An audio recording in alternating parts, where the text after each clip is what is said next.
اعوذ باللہ من الشیطان الرجیم بسم اللہ الرحمن الرحیم حامیم تنزیل من الرحمن الرحیم۔ یہاں سے سورہ حامیم سجدہ کا آغاز ہو رہا ہے، اور سورہ حامیم سجدہ یہ مکی صورت ہے۔ پہلے سورہ حامیم سجدہ کا ربط سورہ مومن کے ساتھ، پھر اس کے بعد سورہ حامیم سجدہ کا خلاصہ۔ تو ربط دیکھ لیں کہ سورہ حامیم سجدہ کا سورہ مومن سے ربط، اس میں پہلی بات یہ ہے کہ پہلی صورت میں حصر النداء فی ذات اللہ کا بیان تھا۔ اس پر مشرکین کا شبہ تھا کہ ہم غیر اللہ کو پکارتے ہیں اور وہ ہمیں جواب دیتے ہیں، چنانچہ کبھی خواب میں اشارات ہوتے ہیں اور کبھی مشکل حل ہو جاتی ہے۔ اور اس صورت میں یعنی سورہ سجدہ میں وَقَيَّزْنَا لَهُمْ قُرَنَاءَ، اس سے جواب دیا کہ یہ سب شیاطین کی شرارت ہے۔ تمہیں جو محسوس ہوتا ہے کہ تمہاری بات سنی جا رہی ہے، تمہیں جواب دیا جا رہا ہے، یہ سب شیاطین کی شرارت ہے۔ تو یہ جواب دیا گیا۔ نمبر 2، نیز پہلی صورت کے آخر میں اعراض المشرکین عن الرسل کا بیان تھا، اور اس صورت میں اعراض عن القرآن کا بیان ہے۔ تو یہ دو ربط آپ حضرات کے سامنے بیان ہوئے۔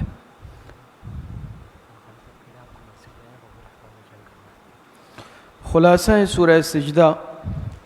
سورہ سجدہ کا جو خلاصہ ہے، نمبر 1، تمہید مع الترغیب۔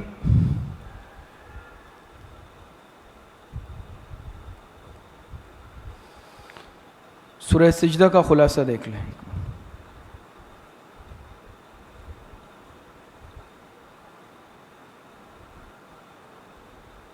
کر دیا۔ خلاصہ دیکھیں۔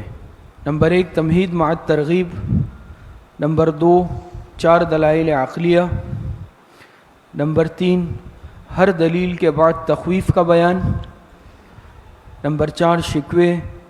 نمبر 5، طریق تبلیغ۔ اور نمبر 6، 3 شبہات کے جوابات۔ کتنے؟ 3 شبہات کے جوابات۔ اور نمبر 7، ضمناً 1 دلیل وحی کا بیان ہے۔ تو یہ ربط اور خلاصہ آپ حضرات کے سامنے بیان ہوا۔ اعوذ باللہ من الشیطان الرجیم، بسم اللہ الرحمن الرحیم۔ حامیم تنزیل من الرحمن الرحیم۔ یہ حامیم حروف مقطعات میں سے ہے۔ تنزیل من الرحمن الرحیم، تمہید مع الترغیب۔ تمہید مع الترغیب ہے اور کیفیت نزول۔ تمہید مع الترغیب اور کیفیت نزول۔ فرماتے ہیں تنزیل من الرحمن الرحیم، یہ کلام نازل کیا جا رہا ہے ایسی ذات کی طرف سے جو بے حد مہربان نہایت رحم والا ہے۔ یہ کلام نازل کیا جا رہا ہے ایسی ذات کی طرف سے جو بے حد مہربان اور نہایت رحم والا ہے۔ کتاب فصلت آیاتہ قرآنا عربیا لقوم یعلمون۔ یہ تنزیل من الرحمن الرحیم یہ مبتدا تھا، اور کتاب فصلت سے اس کی خبر ہے۔ فرماتے ہیں کتاب انزلت، اور یہ جو الرحمن الرحیم ہے یہ بیان منزل ہے۔ کتاب بیان منزل ہے، اور قرآن عربین یہ صفات منزل ہے۔ سمجھ میں آ رہے ہیں؟ اور عربین لسان منزل، یہ سمجھ آ رہا ہے؟ یہ تنزیل من الرحمن الرحیم۔ الرحمن الرحیم کیا ہے؟ بیان منزل۔ منزل تو سمجھتے ہیں نا، قرآن نازل کرنے والی ذات کون ہے؟ اللہ پاک کی ہے۔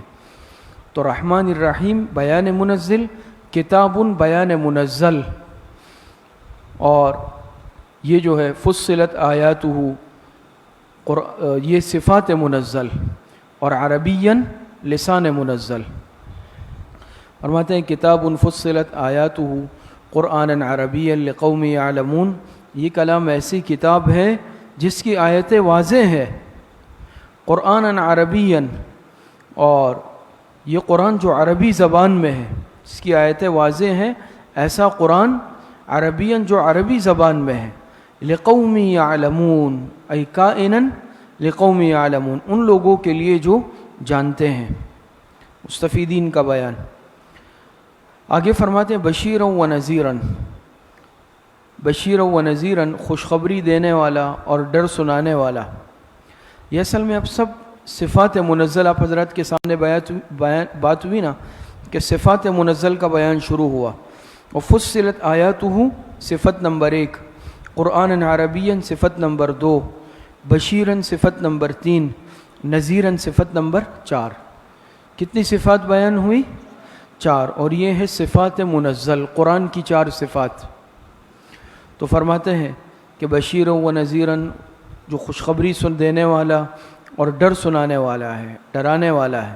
فأعرض اکثرهم، یہاں سے زجر ہے، فأعرض اکثرهم فهم لا يسمعون، تو اکثر لوگ فرماتے سو منہ پھیر لیا اکثر لوگوں نے، فهم لا يسمعون، پھر وہ سنتے ہی نہیں۔ اکثر لوگوں نے فأعرض عنهم کیا کر لیا؟ منہ پھیر لیا، اور وہ کیا ہے؟ سنتے ہی نہیں۔ تو فأعرض عنهم اصل میں ان صفات کمال کا مقتضا تو یہ تھا کہ ان سب پر ایمان لاتے، ان پر سب ایمان لاتے، مگر کیا؟ فأعرض عنهم، یہ جو صفات گزری آپ کے سامنے صفات منزل، ان کا تقاضا یہ تھا کہ ان پر سب ایمان لے آتے، مگر اس کے باوجود کیا ہوا؟ فأعرض عنهم، منہ پھیر لیا، اعراض کیا اکثر نے، فهم لا يسمعون، پھر وہ سنتے ہی نہیں۔ وقالوا قلوبنا فی اکنۃ مما تدعونا الیہ، شکوہ ہے اور عناد ہے، شکوہ اور عناد کفار، شکوہ ہے اور عناد کفار۔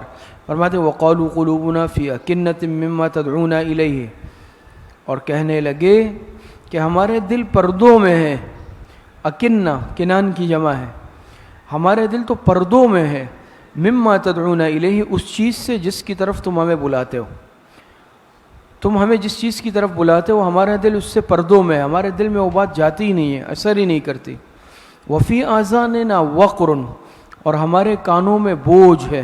حضرت استاد صاحب حضرت نعمانی صاحب اس کا ترجمہ فرماتے ہیں ڈانٹ، کانوں میں ڈانٹ ہے، ہمارے کانوں میں بوجھ ہے۔ بات سمجھ میں آ رہی ہے؟ وَمِن بَيْنِنَا وَبَيْنِكَ حِجَابٌ، اور ہمارے اور تمہارے درمیان پردہ ہے۔ کیا ہے؟ پردہ ہے۔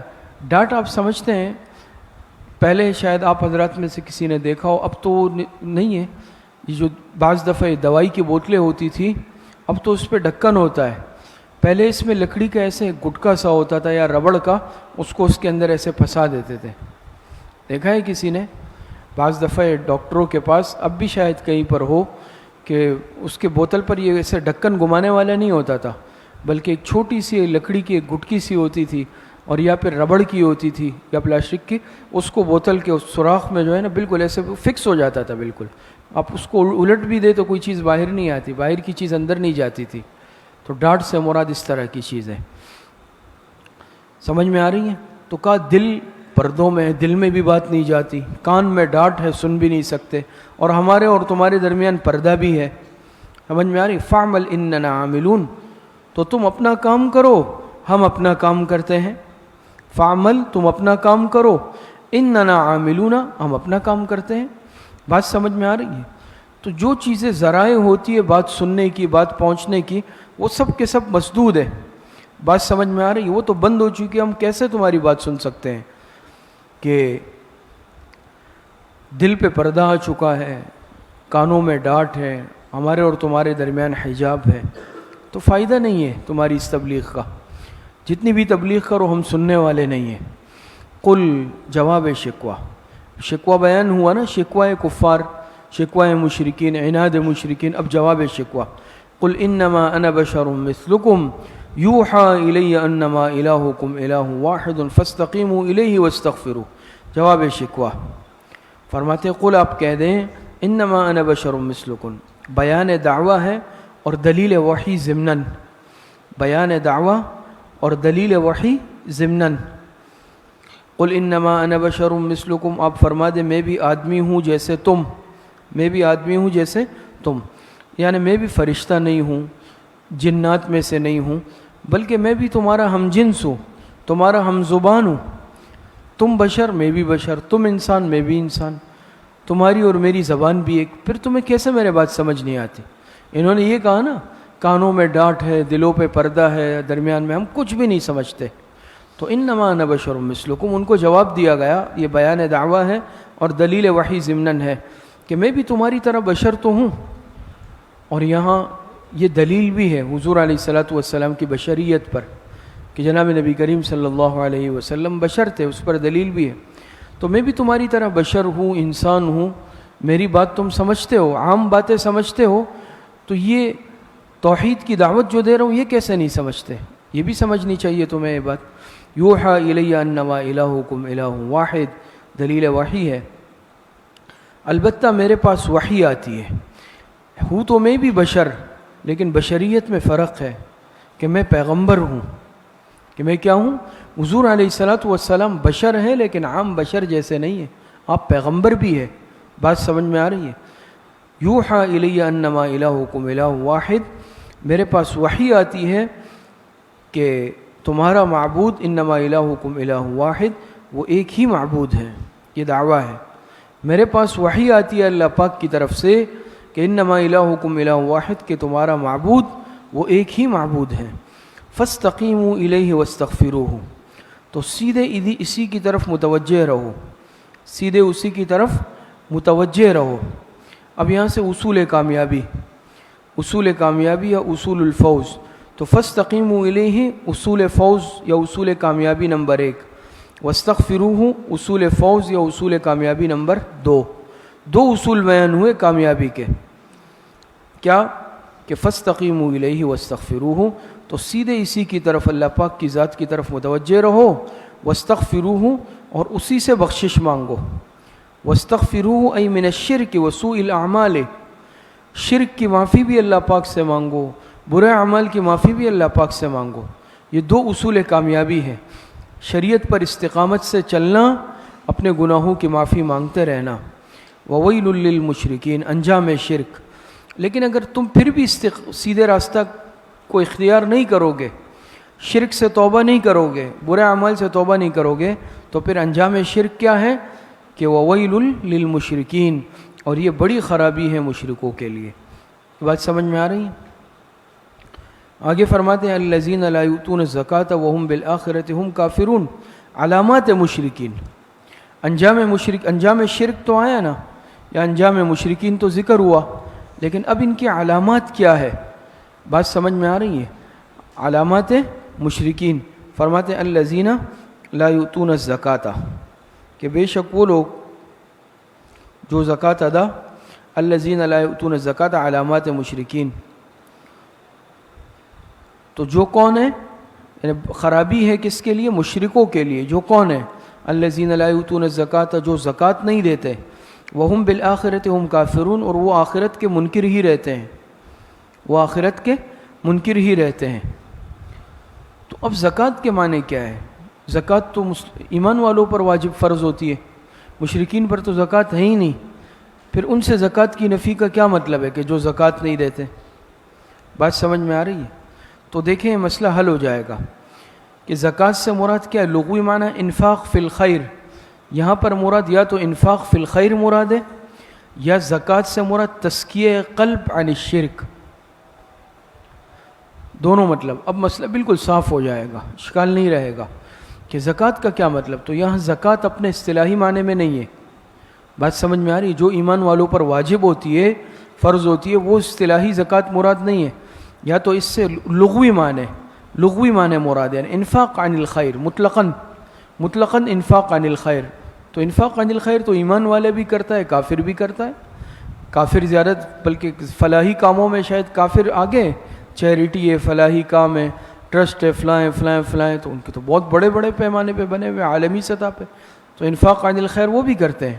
تو یہاں پر مراد کیا ہے؟ ان سے جو نفی ہے زکوٰۃ کی، تو اس سے مراد انفاق عن الخیر، اور یا پھر اس سے مراد زکوٰۃ سے تزکیہ قلب عن الشرک، تزکیہ قلب عن الکفر، یہ مراد ہے۔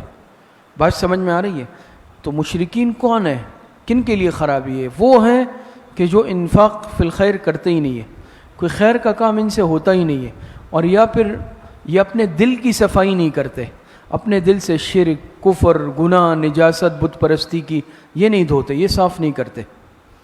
بات سمجھ میں آ رہی ہے؟ وہم بالآخرۃ ہم کافرون، اور وہ آخرت کے منکر ہی رہتے ہیں۔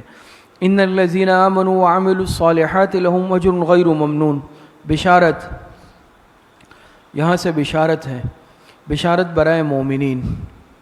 علامات انجام مشرکین، علامات مشرکین یہ ذکر ہوا، اب بشارت برائے مومنین۔ ان الذین آمنوا وعملوا الصالحات لهم اجر غیر ممنون، بے شک وہ لوگ جو ایمان لائے اور نیک اعمال کیے، لہم اجر غیر ممنون ای مقطوع، ان کے لیے ایسا ثواب ہے جو کبھی ختم نہیں ہوگا۔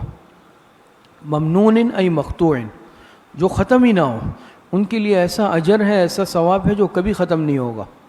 قل أئنکم لتکفرون بالذی خلق الارض فی یومین وتجعلون له اندادا، دلیل عقلی نمبر 1، دلیل عقلی نمبر 1 فرماتے ہیں قل أئنکم لتکفرون بالذی خلق الارض فی یومین، آپ فرما دے کیا بے شک تم البتہ انکار کرتے ہو بالذی خلق الارض، ایسی ذات سے، الذی خلق الارض جس نے پیدا کیا زمین کو، جس نے پیدا کیا زمین کو، فی یومین 2 دن میں، جس نے زمین کو پیدا کیا 2 دن میں، وتجعلون له اندادا، اور ٹھہراتے ہو تم اس کے لیے شریک، اور تم اس کے لیے شریک ٹھہراتے ہو۔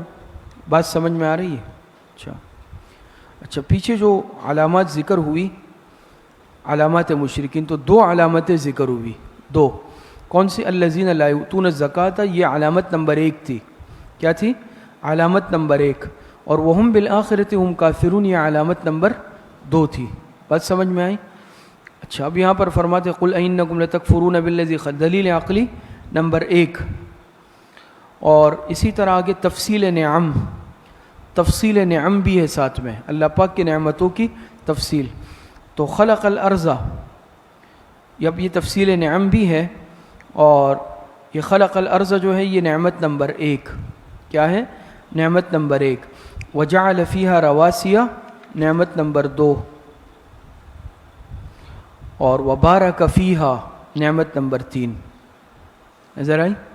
3 نعمتوں کا بیان یہاں پر ہوگا، اور فرماتے ہیں کیا تم انکار کرتے ہو؟ دلیل عقلی نمبر 1، بے شک تم انکار البتہ کرتے ہو ایسی ذات سے، خلق الارض فی یومین، نعمت نمبر 1، اور یہ ہے نعمت آفاقی سفلی، نعمت آفاقی سفلی، تم انکار کرتے ہو ایسی ذات سے جس نے پیدا کیا زمین کو، فی یومین، 2 دن میں، جس نے زمین کو 2 دن میں سے مراد کیا ہے؟ 2 دن کی مقدار میں، 2 دن کی مقدار میں، وتجعلون له اندادا، اور ٹھہراتے ہو اس کے لیے شریک۔ ذالک رب العالمین، وہ تو سارے جہاں کا مالک ہے۔ بات سمجھ میں آ رہی ہے؟ وہ تو سارے جہاں کا مالک ہے۔ وجعل فیہا رواسی من فوقہا، نعمت نمبر 2، اور اسی نے بنائے زمین میں رواسی، پہاڑ، پہاڑ، من فوقہا، اس کے اوپر، زمین پر اللہ پاک نے پہاڑ رکھ دیے ہیں تاکہ یہ ہلے نہیں۔ قرآن کریم میں دوسری جگہ ہے بھی نا، ان تمید بہا، تاکہ ہلے نہیں، جیسے انسان ایک کاغذ رکھتا ہے اس کے اوپر ویٹ رکھتا ہے، پیپر ویٹ جس کو کہتے ہیں، کس لیے؟ تاکہ وہ اڑ نہیں جائے کاغذ، اس پہ وزن ویٹ رکھ دیتا ہے۔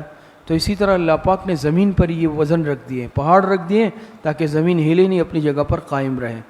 وجعل فیہا رواسی، اور اسی نے بنائے زمین پہ پہاڑ، من فوقہا، اس کے اوپر، وبارک فیہا، اور برکت رکھی اس میں، کیا رکھی؟ وبارک فیہا، اور برکت رکھی اس میں، وقدر فیہا، اور تجویز کی اس میں، فیہا اقواتہا، اس کے رہنے والوں کی روزیاں، قدرہ اس کے معنی تجویز کرنا، اور تجویز کی اس میں، یہ وبارک فیہا نعمت نمبر 3 ہے، نعمت نمبر 3، وقدر فیہا اقواتہا فی 4 ایام، اور تجویز کی اس میں اس کے رہنے والوں کی روزیاں، اقوات جمع قوت کی، اقواتہا ای اقوات اہلہا، فی 4 ایام، اس کے رہنے والوں کی روزیاں، فی 4 ایام، یہ سب کچھ 4 دن میں ہوا، یہ سب کچھ 4 دن میں، 2 دن پہلے والے ملا کے خلق الارض فی یومین، اور 2 دن یہ ملا کے، یہ سب کچھ کتنے دن میں ہوا؟ 4 دن۔ کیسے 4 دن؟ خلق الارض فی یومین وقدر فی اقواتہا یومین، 2 دن میں اللہ پاک نے زمین کی تخلیق فرمائی، اور پھر 2 دن میں زمین کا جو نظام ہے اور اس کی جو ترتیب ہے 2 دن میں اللہ پاک نے وہ فرمایا. بات سمجھ میں آ رہی ہے؟ یہ سواء للسائلین فرماتے ہیں کہ پورے کیا ہے، سواء للسائلین پورے ہیں پوچھنے والوں کے لیے. تو 2 دن وہ اور 2 دن یہ، تو کتنے ہو گئے؟ 4 دن ہو گئے. سواء للسائلین، اور یہ سب کچھ جیسے آیا پیچھے کہ 4 دن میں ہوا اور پورے ہیں یہ دن پوچھنے والوں کے لیے. سائلین سے مراد یہود ہے. سائلین سے مراد کون ہے؟ سائلین سے مراد یہود ہے. اچھا آگے فرماتے ہیں ثم استوى الى السماء وهي دخان فقال لها وللارض ائتيا طوعا. یہ جو سواء للسائلین آیا، شاہ عبد القادر رحمۃ اللہ علیہ نے اس کا ترجمہ فرمایا ہے کہ سواء للسائلین، سائلین کو جواب پورا مل گیا. شاہ عبد القادر رحمۃ اللہ علیہ نے اس کا ترجمہ فرمایا ہے کہ سائلین کو ان کے سوال کا جواب پورا مل گیا. شاہ عبد القادر آپ جانتے ہیں نا، حضرت شاہ ولی اللہ محدث دہلوی رحمۃ اللہ علیہ کے بیٹے ہیں، اور تفسیر موضح القرآن، موضح القرآن ان کی تفسیر ترجمہ ہے نا، جو غالباً اردو زبان کا سب سے پہلے ترجمہ ہے. حضرت شاہ ولی اللہ رحمۃ اللہ علیہ اور ان کے خاندان نے قرآن کریم کی عظیم الشان خدمات انجام دی ہے. پورے اس خاندان نے، خود شاہ ولی اللہ رحمۃ اللہ علیہ نے قرآن کریم کا ترجمہ تفسیر فتح المنان کے نام سے، پھر اسی طرح بڑے بیٹے شاہ عبد العزیز تفسیر عزیزی ہے. اسی طریقے سے شاہ عبد القادر رحمۃ اللہ علیہ نے موضح القرآن، اور شاہ رفیع الدین رحمۃ اللہ علیہ نے بھی قرآن کریم کا ترجمہ لکھا ہے. اللہ پاک نے بڑی خدمت لی اس خاندان سے قرآن کریم کی. بات سمجھ میں آ رہی ہے؟ اور دہلی میں ان حضرات کی قبروں پہ ہمارا جانا بھی ہوا، اور جو مشہور قبرستان ہے موہندیاں کا قبرستان دہلی میں، پورا احاطہ ہے ان حضرات کا، احاطہ ہے، احاطہ ولی اللہ اس پہ لکھا ہوا بھی ہے. تو حضرت شاہ ولی اللہ محدث دہلوی رحمۃ اللہ علیہ کی قبر ہے، اور اس کے ساتھ ساتھ ان کے خان شاہ عبد العزیز رحمۃ اللہ علیہ کی ہے، شاہ عبد القادر رحمۃ اللہ علیہ، شاہ رفیع الدین رحمۃ اللہ علیہ، اور ان کے خاندان کے افراد کی بھی قبریں وہاں پر موجود ہے. تو جہاں پر آتا ہے آپ حضرت تفسیر عثمانی کا اگر مطالعہ کرتے ہوں تو علامہ عثمانی رحمۃ اللہ علیہ نے بھی بہت استفادہ کیا ہے. فرماتے شاہ صاحب فرماتے ہیں، جگہ جگہ لکھا ہے شاہ صاحب فرماتے ہیں، تو شاہ صاحب سے شاہ عبد القادر رحمۃ اللہ علیہ مراد ہوتے ہیں. بات سمجھ میں آئی؟ کہاں تک بات چلی؟ ثم استوى الى السماء وهي دخان فقال لها وللارض ائتيا طوعا او كرها. فرماتے ہیں ثم استوى الى السماء، پھر توجہ فرمائی آسمان کی طرف، پھر توجہ فرمائی اللہ پاک نے الى السماء آسمان. یہ ہے نعمت آفاقی علوی، نعمت آفاقی علوی. بات سمجھ میں آ رہی؟ ثم استوى الى السماء وهي دخان، پھر توجہ فرمائی آسمان کی طرف، وهي دخان، وہی دخان ای مادتها دخان، اور وہ دھواں سا تھا. وہ آسمان پہلے کیا تھا؟ اس کا جو مادہ تھا وہ ایسے دھواں سا تھا. فقال لها وللارض ائتيا طوعا او كرها، تو اس نے حکم دیا اس کو، کس کو؟ فقال لها ای للسماء، حکم دیا آسمان کو، وللارض اور زمین کو، ائتيا طوعا او كرها، کہ دونوں آؤ، کہ دونوں آؤ، طوعا چاہے خوشی سے، او کرہن یا ناخوشی سے. بات سمجھ میں آ رہی ہے؟ آؤ دونوں خوشی سے، طوعا او کرہن یا ناخوشی سے. قالت اتینا طائعین، انہوں نے عرض کیا اتینا طائعین، اے اللہ ہم خوشی سے حاضر ہیں، ہم خوشی سے حاضر ہیں. بات سمجھ میں آ رہی ہے؟ نافرمانی کا تو تصور نہیں تھا. فقضاہن 7 سماوات، پھر بنایا ان کو 7 آسمان 2 دن میں. فقضاہن 7 سماوات فی یومین، پھر بنایا ان کو 7 آسمان 2 دن میں. وَأَوْحَىٰ فِي كُلِّ سَمَاءٍ أَمْرَهَا، اور بھیج دیا ہر آسمان میں اپنا حکم اس کے مناسب، اور بھیج دیا ہر آسمان میں اپنا حکم اس کے مناسب. یہاں دیکھیں پہلے ذکر آیا زمین کی تخلیق کا، اور پھر آیا آسمان کی تخلیق کا ذکر. تو اس سے معلوم ہوتا ہے کہ اللہ پاک نے زمین کی تخلیق پہلے فرمائی، آسمان کی بعد میں فرمائی.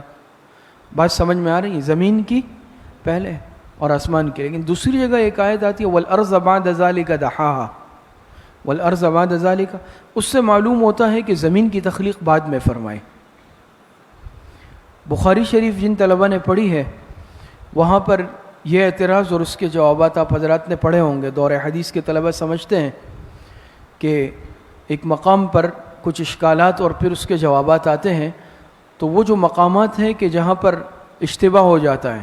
اس میں ایک مقام یہ بھی تھا کہ ایک جگہ سے سمجھ میں آ رہا ہے کہ اللہ پاک نے زمین کی تخلیق پہلے فرمائی، اوپر آیا نا، اور پھر بعد میں آ رہا ہے کہ فقضاہن سبع سماوات، آسمان کی تخلیق بعد میں فرمائی. دوسری جگہ ہے والارض بعد ذلک دحاہا، اس سے سمجھ آ رہا ہے کہ آسمان کی پہلے فرمائی اور زمین کی. اس کے بہت سارے جوابات دیے گئے ہیں، بات سمجھ میں آ رہی ہے. تو وہاں حضرت نے اس کا آسان جواب یہ پڑھا تھا کہ اللہ پاک نے پہلے زمین کی تخلیق فرمائی، پھر اس کے بعد آسمان کی تخلیق فرمائی. یہاں جہاں سے ثابت ہو رہا ہے کہ زمین کی تخلیق پہلے فرمائی ہے، وہاں مطلب کیا ہے کہ پہلے زمین کی تخلیق فرمائی ہے پھر آسمان کی تخلیق فرمائی. سمجھ میں آ رہی ہے؟ اور جہاں پہ والارض بعد ذلک دحاہا، وہاں زمین کی تخلیق مراد نہیں ہے بلکہ زمین کا نظام مراد ہے. زمین کی تخلیق فرمائی، پھر آسمان کی تخلیق فرمائی، پھر زمین کا یہ جو نظام ہے یہ اللہ پاک نے قائم فرمایا. تو سمجھ میں آئی بات؟ اسی طرح علامہ عثمانی رحمۃ اللہ علیہ نے بھی اس کے جوابات دیے ہیں. بات سمجھ میں آ رہی ہے یا نہیں آ رہی ہے؟ اچھا. اور علامہ عثمانی رحمۃ اللہ علیہ فرماتے ہیں کہ یہاں پر جیسے ثم آیا ہے، بات سمجھ میں آئی، ثم استوى الی السماء، کہ آسمان کے لیے ثم پھر اس کے بعد، تو وہ فرماتے ہیں کہ یہاں پر تراخی زمان کے لیے نہیں ہے. تراخی زمان کے لیے نہیں ہے، ہر جگہ تراخی زمان کے لیے نہیں آتا. بات سمجھ میں آ رہی ہے؟ بلکہ بعض مرتبہ تراخی جو ہے یہ مقام اور مرتبے کے لیے بھی آتا ہے. تو یہاں پر اس سے مراد تراخی زمان مراد نہیں ہے. پتہ نہیں کس کو بلا رہے تھے، بشیر کو یا کس کو، اللہ اعلم. بات سمجھ میں آ رہی ہے؟ ثم استوى، اچھا. فقضاہن سبع سماوات فی یومین، پھر بنائے ان کو 7 آسمان، فی یومین 2 دن کی مقدار میں. وَأَوْحَىٰ فِي كُلِّ سَمَاءٍ أَمْرَهَا، اور بھیج دیا ہر آسمان میں اپنا حکم اس کے مناسب. بھیج دیا ہر آسمان میں اپنا حکم اس کے مناسب. وَزَيَّنَّا السَّمَاءَ الدُّنْيَا بِمَصَابِيحَ، اور ہم نے زینت دی آسمان دنیا کو چراغوں سے.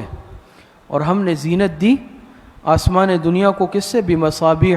مصابیح مصباح کی جمع ہے، اس سے مراد چراغ. تو آسمان کے چراغ ستارے ہیں. دنیا کے تو چراغ اپنے ہوتے ہیں نا، جہاں پر چراغ جل رہے ہوتے ہیں. آسمان کے چراغوں سے مراد ستارے مراد ہے. وحفظاً ای حفظناها حفظاً، اور اس کی حفاظت کی. بات سمجھ میں آ رہی کس چیز سے؟ وحفظاً ای عن استراق الشیاطین، وحفظاً ای عن استراق الشیاطین، اور اس کی کیا کی؟ حفاظت کی.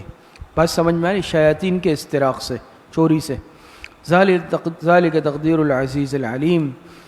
اور فرماتے ہیں کہ یہ جو تجویز ہے یہ زبردست اور بڑے علم رکھنے والی ذات کی ہے، بڑے عالم کی ہے. اللہ پاک کی صفات ہے نا، عزیز اور علیم.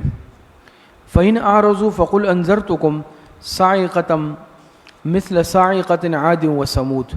زجر مع تخویف دنیاوی، زجر ہے اور ساتھ میں تخویف دنیاوی بھی ہے. فرماتے ہیں فَإِنْ أَعْرَضُوا فَقُلْ أَنذَرْتُكُمْ، اور اگر یہ لوگ منہ پھیر لے تو فقل، آپ ان سے کہہ دیں، انذرتکم صاعقۃ، کہ میں تم کو ڈراتا ہوں ایسی آفت سے. صاعقہ سے مراد آفت، کہ میں تم کو ڈراتا ہوں ایسی آفت سے، مثل صاعقۃ، کہ جیسے آفت تھی عاد و سمود، عاد اور سمود پر آئی تھی. جیسے آفت کن پر آئی تھی؟ عاد اور سمود پر آئی تھی. اذ جاءتهم رسلهم من بین ایدیہم ومن خلفہم الا تعبدوا الا اللہ. حال مشترک اجمالی ہے یہاں سے. اذ جاءتهم رسلهم من بین ایدیہم، کہ جب آئے ان کے پاس پیغمبر ان کے، من بین ایدیہم ان کے آگے سے بھی، ومن خلفہم اور ان کے پیچھے سے بھی.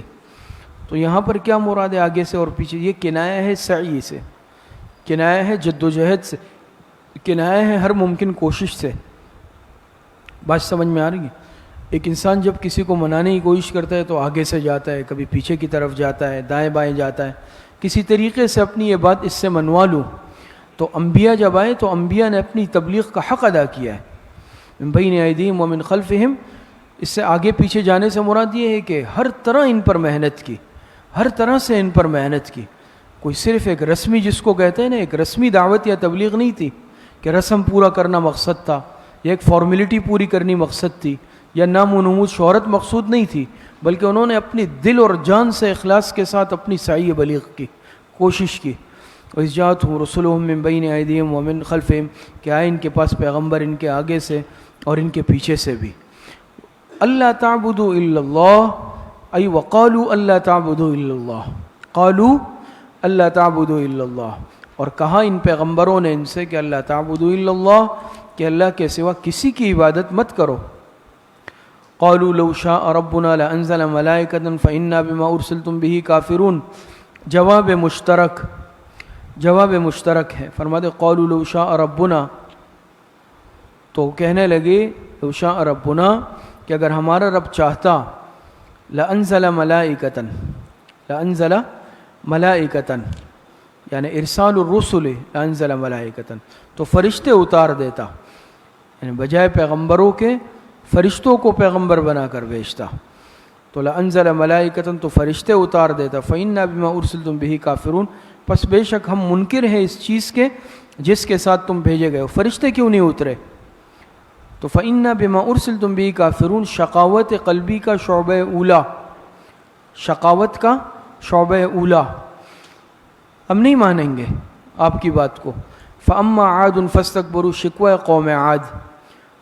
قوم عاد. پہلے تو قول مشترک تھا، اب فأما عاد سے قول مشترک کے بعد ہر ایک کے حال خاص کی تفصیل، ہر ایک کے حال خاص. پہلے کہا نا اذ جاءتهم الرسل من بین ایدیہم مطلقاً، کہ پیغمبر آئے تھے ان سب کے پاس، چاہے قوم عاد ہو، قوم لوط ہو، قوم سمود ہو، سب اقوام کے پاس رسول آئے، سب کو دعوت دی، سب کو ڈرایا. اور یہاں پر اب اس کے بعد حال خاص کا بیان الگ الگ. تو فرمایا فأما عاد، اب صرف قوم عاد کا شکوہ ہے.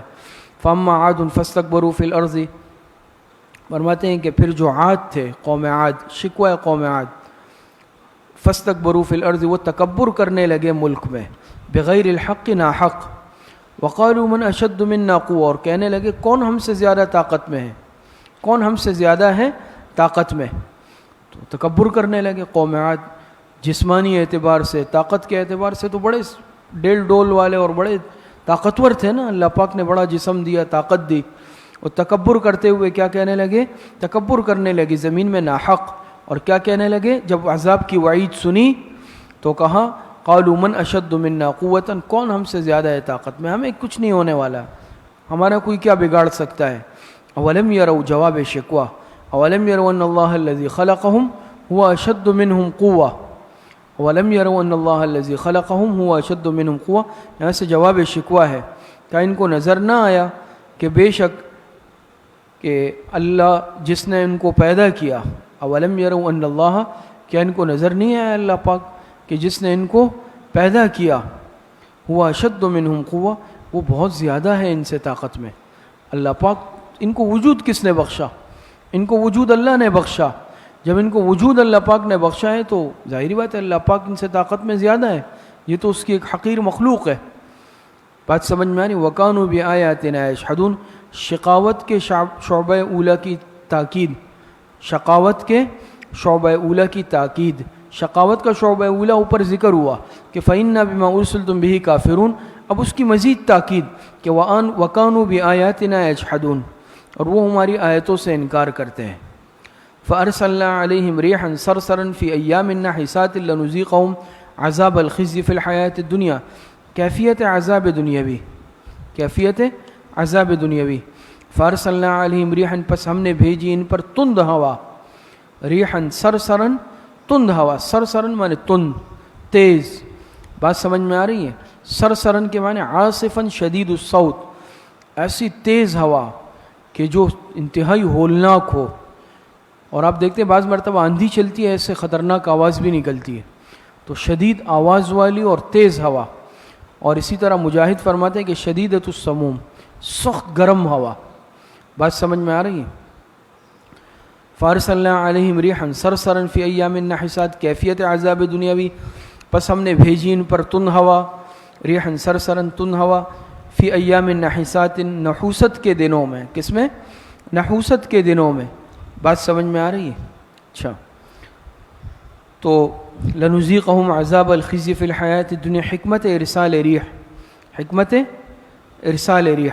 تو یہ جو نحسات کہاں، اس سے عام زمانہ منحوس مراد نہیں ہے، بلکہ اس سے مراد کیا؟ نحسات سے مراد ہیں ان کے لیے، ان کے لیے وہ دن ان کے لیے اچھے نہیں تھے، کیونکہ آپ علیہ السلام نے فرمایا نا کہ لا تسبوا الدہر، زمانے کو برا مت کہو.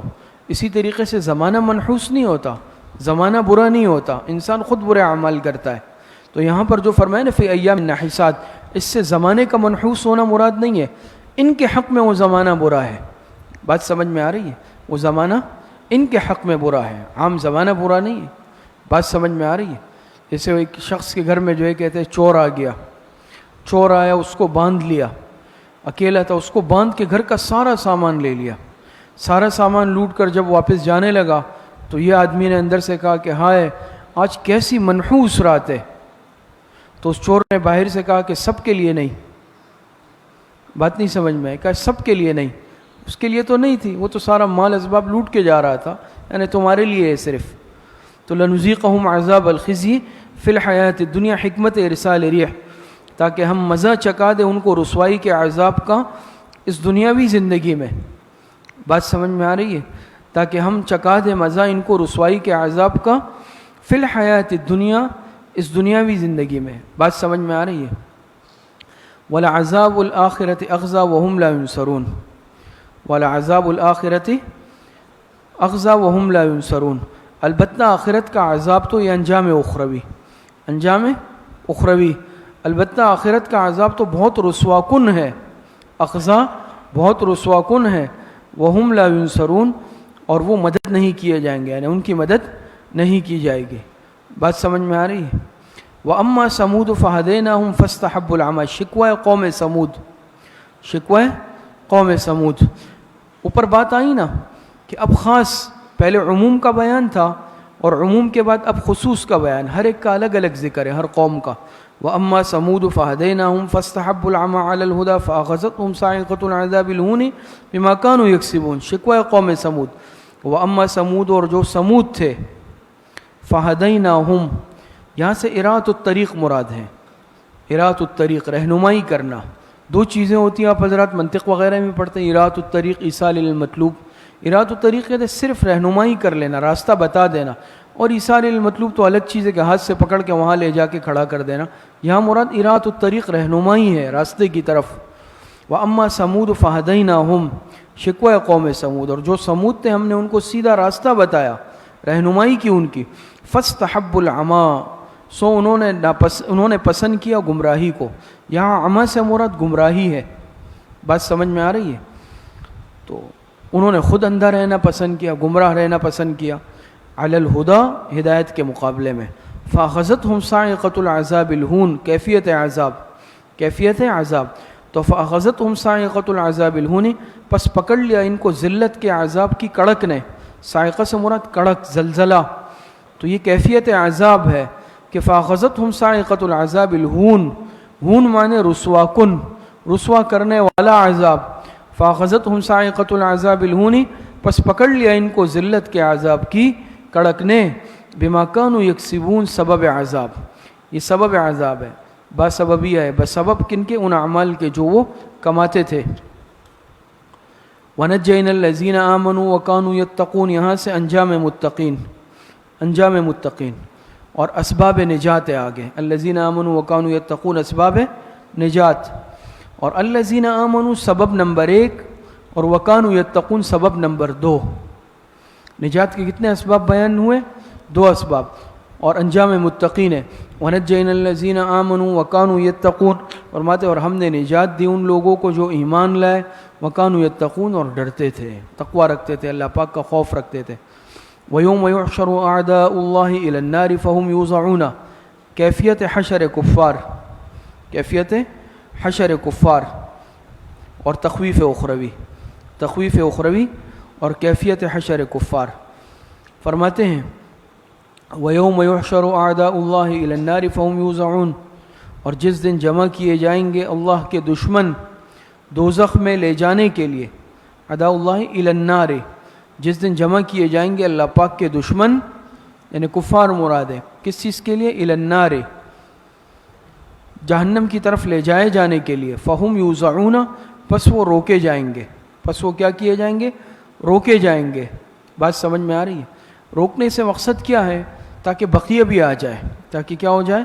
بقیہ. تو ایک مطلب تو یہ ہے کہ ان کو روک دیا جائے گا جو پہلا گروہ ہوگا، لیکن جہنم سے پہلے ان کو روک دیا جائے گا کہ باقی بھی آگے ساتھ ایک ساتھ جمع ہو جائے اور پھر ایک ساتھ ان کو جہنم میں پھینک دیا جائے. بات سمجھ میں آ رہی ہے یہ؟ اور دوسرا معنی یہ ہے روکنے سے کہ ان کی جماعتیں بنائی جائے گی. کیا کی جائے گی؟ جماعتیں. ایسے ہوتا ہے نا بہت دفعہ انسان ایک اجتماع کی صورت میں جانے کے رہے بھائی ترتیب بنا لو، لائن سے جماعتیں بنا لو، گروپ بنا لو، تو ان کے گروپ بنائے جائیں گے، اس لیے ان کو روکا جائے گا وقتی طور پر. حتیٰ اذا ما جاؤوها شہد علیہم سمعہم، فرماتے ہیں حتیٰ اذا ما جاؤوها، یہاں تک کہ جب وہ اس کے پاس پہنچیں گے جہنم کے قریب. سمجھ میں؟ حتیٰ اذا ما جاؤوها، کس کے قریب؟ جہنم کے قریب. بات سمجھ میں آ رہی ہے؟ پہنچیں گے. شہد علیہم سمعہم، تو کیا ہوگا؟ گواہی دیں گے ان کے خلاف، ان کے یعنی حساب کتاب شروع ہوگا. بات سمجھ میں آ رہی ہے؟ جب وہ جہنم کے موقف حساب میں پہنچیں گے جہاں حساب کے لیے ان کو کھڑا کیا جائے گا اور حساب شروع ہوگا، اور ان کا حساب کیا ہو جائے گا؟ شروع ہوگا. تو پھر کیا ہوگا؟ شہد علیہم سمعہم. بات سمجھ میں آ رہی ہے؟ تو گواہی دیں گے ان کے خلاف ان کے کان، وابصارہم، اور ان کی آنکھیں، وجلودہم، اور ان کے چمڑے، بما کانوا یعملون، ان کے اعمال کی، بس ان کے اعمال کی جو وہ کرتے رہے تھے.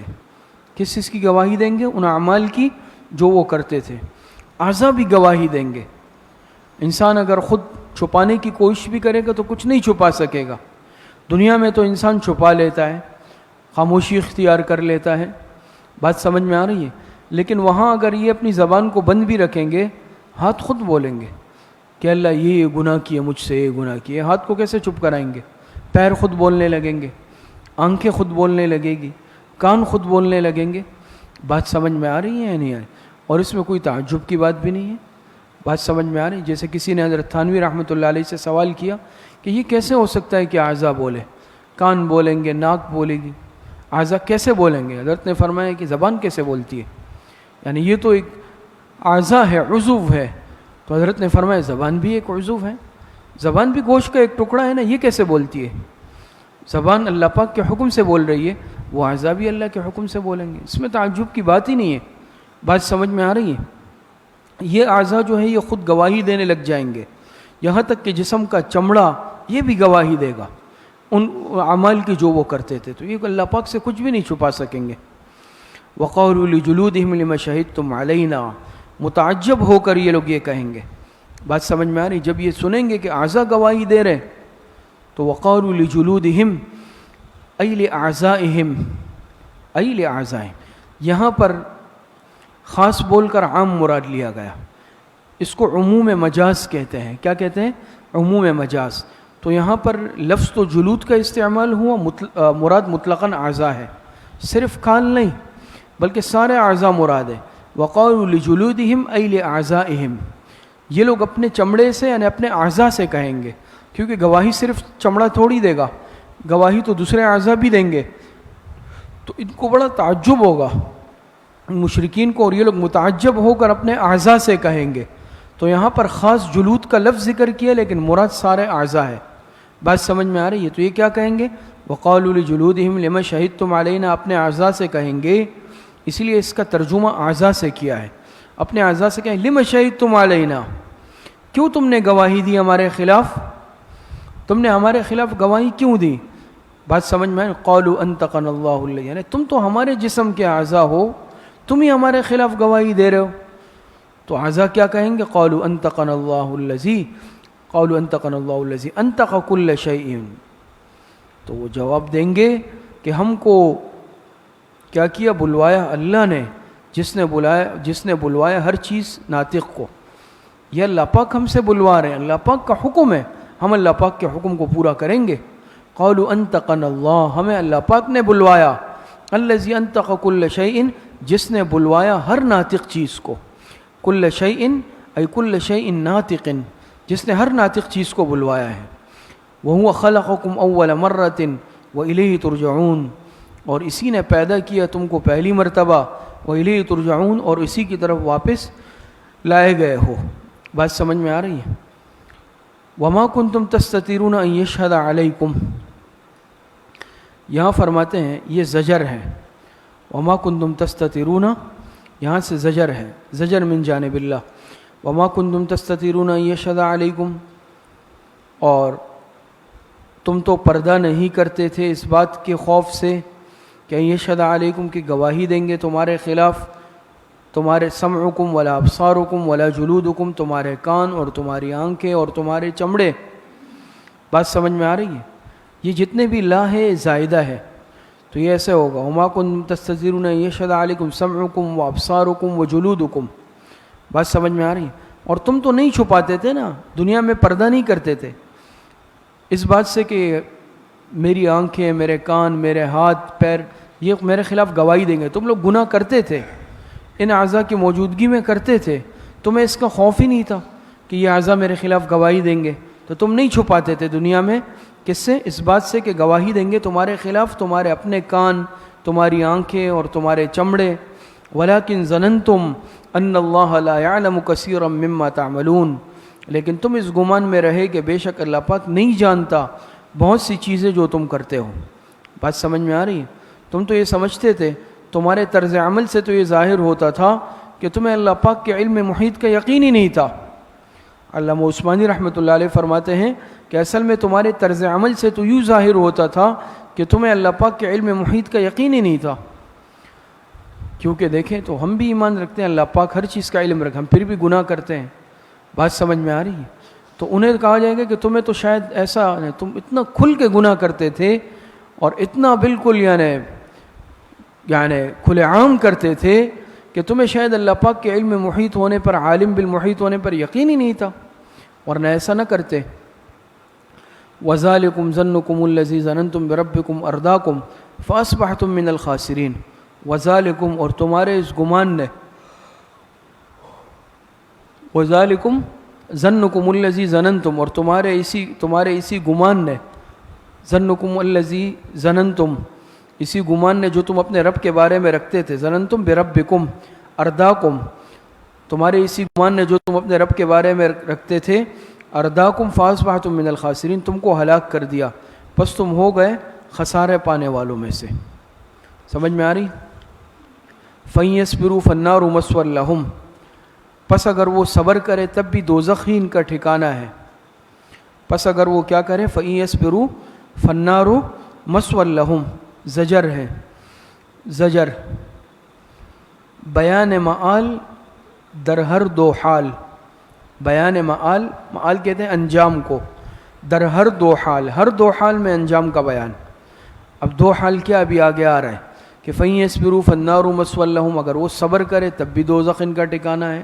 وَإِن يَسْتَعْتِبُوا فَمَا هُم مِّنَ الْمُعْتَبِينَ، اگر وہ عذر کرنا چاہیں، معافی مانگنا چاہیں گے، فَمَا هُم مِّنَ الْمُعْتَبِينَ، تو بھی معاف نہیں کیے جائیں گے، معافی قبول نہیں کی جائے گی۔ تو بیان معال ہر دو حال، بر ہر دو حال، یعنی انجام ان کا ہر دو صورت میں، صبر کریں گے تب بھی انجام جہنم ہے، اور اگر معافی تلافی مانگیں گے تب بھی انجام جہنم ہے، بہر صورت، بہر دو صورت۔ وَقَيَّزْنَا لَهُمْ قُرَنَاءَ، اور فرماتے ہیں وَقَيَّزْنَا لَهُمُ الْقُرَنَاءَ، سبب گمراہی ہے اور دعوی صورت ہے، سبب گمراہی اور دعوی صورت۔ وَقَيَّزْنَا لَهُمْ قُرَنَاءَ، اور ہم نے مقرر کر رکھے تھے ان کے لیے کچھ ہم نشین، قرآن قرین کی جمع ساتھی، ہم نشین، اور ہم نے مقرر کر رکھے تھے ان کے لیے کچھ ہم نشین ساتھی۔ وَقَيَّزْنَا لَهُمْ قُرَنَاءَ فَزَيَّنُوا لَهُم مَّا بَيْنَ أَيْدِيهِمْ، پس مزین بنا دیے تھے انہوں نے ان کے لیے ان کے اگلے اور پچھلے اعمال۔ فَزَيَّنُوا لَهُم مَّا بَيْنَ أَيْدِيهِمْ وَمَا خَلْفَهُمْ، مزین بنا دیے تھے انہوں نے ان کے لیے دنیاوی اعمال، ان کے اگلے اور پچھلے اعمال۔ وما خلفہم، تو ما بین ایدیہم سے دنیاوی اعمال، اور وما خلفہم سے مراد آخرت سے متعلق، تو انہوں نے مزین بنا دیے تھے ان کے لیے ان کے اگلے اور پچھلے اعمال۔ وحق علیہم القول، وحق علیہم القول، اور ثابت ہو گئی ان پر عذاب کی بات، اور ثابت ہو گئی ان پر عذاب کی بات۔ قول سے مراد عذاب کی بات مراد ہے۔ فی امم، ان جماعتوں کے ساتھ، ان جماعتوں کے ساتھ، فی امم ای مع امم، یہاں پر فی مع کے معنی میں ہے، فی کس معنی میں ہے؟ مع کے معنی، ای مع امم، اور ثابت ان پر عذاب کی بات ثابت ہو گئی ان جماعتوں کے ساتھ، قد خلت من قبلہم، جو ان سے پہلے گزر چکی، من الجن والانس، جنات اور انسانوں میں سے۔ تو جس طرح ان کو عذاب دیا گیا اسی طرح یہ بھی عذاب میں مبتلا ہوں گے. انہم کانوا خاسرین، علت استحقاق عذاب، علت استحقاق عذاب، کیوں؟ اس کی علت کیا ہے عذاب کے ان کے مستحق ہونے کی؟ کہ انہم کانوا خاسرین، کہ بے شک وہ سب خسارے میں تھے، بے شک وہ سب کس میں تھے؟ خسارے میں تھے. وقال الذین کفروا لا تسمعوا لهذا القرآن شکوہ، یہاں سے شکوہ ہے، شکوہ کفار.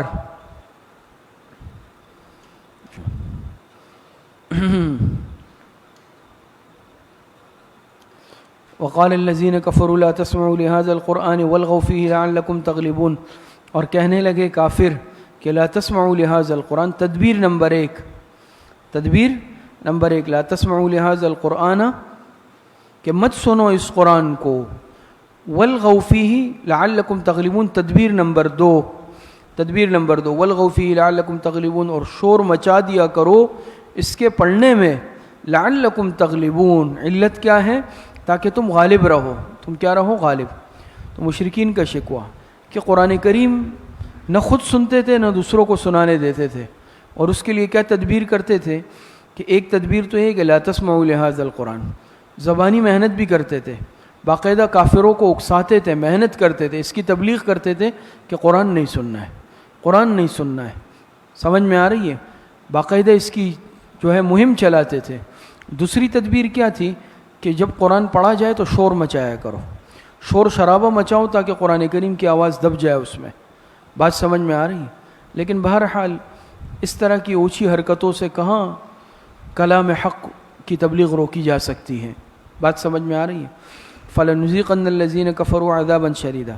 اور اب بھی علامہ عثمانی رحمۃ اللہ علیہ بھی فرماتے ہیں کہ یہ باطل کا ایک طریقہ ہے، اور حقیقت بھی ہے کہ اب بھی اسی طرح ہے کہ جہاں پر یہ دیکھتے ہیں کہ حق بات ہے اور حق بات میں اللہ پاک نے اثر رکھا ہے، تو اب بھی باطل کی کوشش یہ ہوتی ہے کہ اس بات کو خراب کرنے کے لیے شور شرابہ کرتے ہیں، شور مچا دیتے ہیں مجلس کو خراب کرنے کے لیے.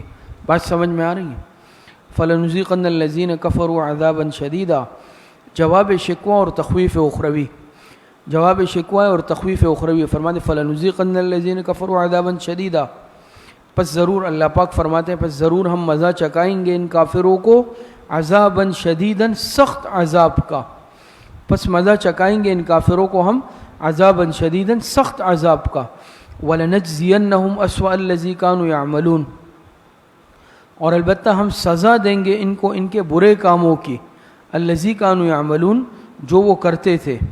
سمجھ میں؟ وَلَنَجْزِيَنَّهُمْ أَسْوَأَ الَّذِي، ای جزاء سوء اعمالہم، ان کے برے اعمال کا بدلہ. تو فرماتے ہم سزا دیں گے ان کو ان کے برے کاموں کا جو وہ کرتے تھے. ذالک جزاء اعداء اللہ النار، فرماتے ہیں کہ یہ سخت عذاب جو ہے، ذالک العذاب الشدید جزاء اعداء اللہ النار، یہ جو سخت عذاب ہے یہی اللہ پاک کے دشمنوں کی سزا ہے. یہ جو سخت عذاب ہے یہ اللہ پاک کے دشمنوں کی سزا ہے. لہم فیہا دار الخلد، فرماتے ہیں یہ دوزخ ان کے لیے اسی میں ہمیشہ کا گھر ہے. سمجھ میں آ رہی ہے؟ اعداء اللہ النار، نار یعنی جہنم، لہم فیہا ای فی النار، اور اسی کے لیے ان کے لیے اسی میں، اسی نار میں، جہنم میں، دار الخلد کیا ہے؟ ہمیشہ کا گھر. استاد صاحب نے اس کا ترجمہ فرمایا دار الاقامہ، یہ ان کا دار الاقامہ ہے، ہمیشہ قیام کا گھر ہے، ہمیشہ رہنے کا گھر ہے. بات سمجھ میں آ رہی ہے؟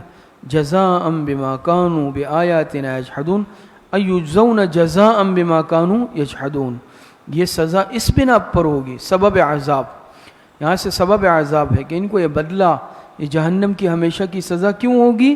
اس لیے بما كانوا بآیاتنا یجحدون، کہ وہ ہماری آیتوں کا انکار کیا کرتے تھے. بات سمجھ میں آ رہی ہے؟ کیا کرتے تھے؟ آیتوں کا انکار کرتے تھے. اچھا،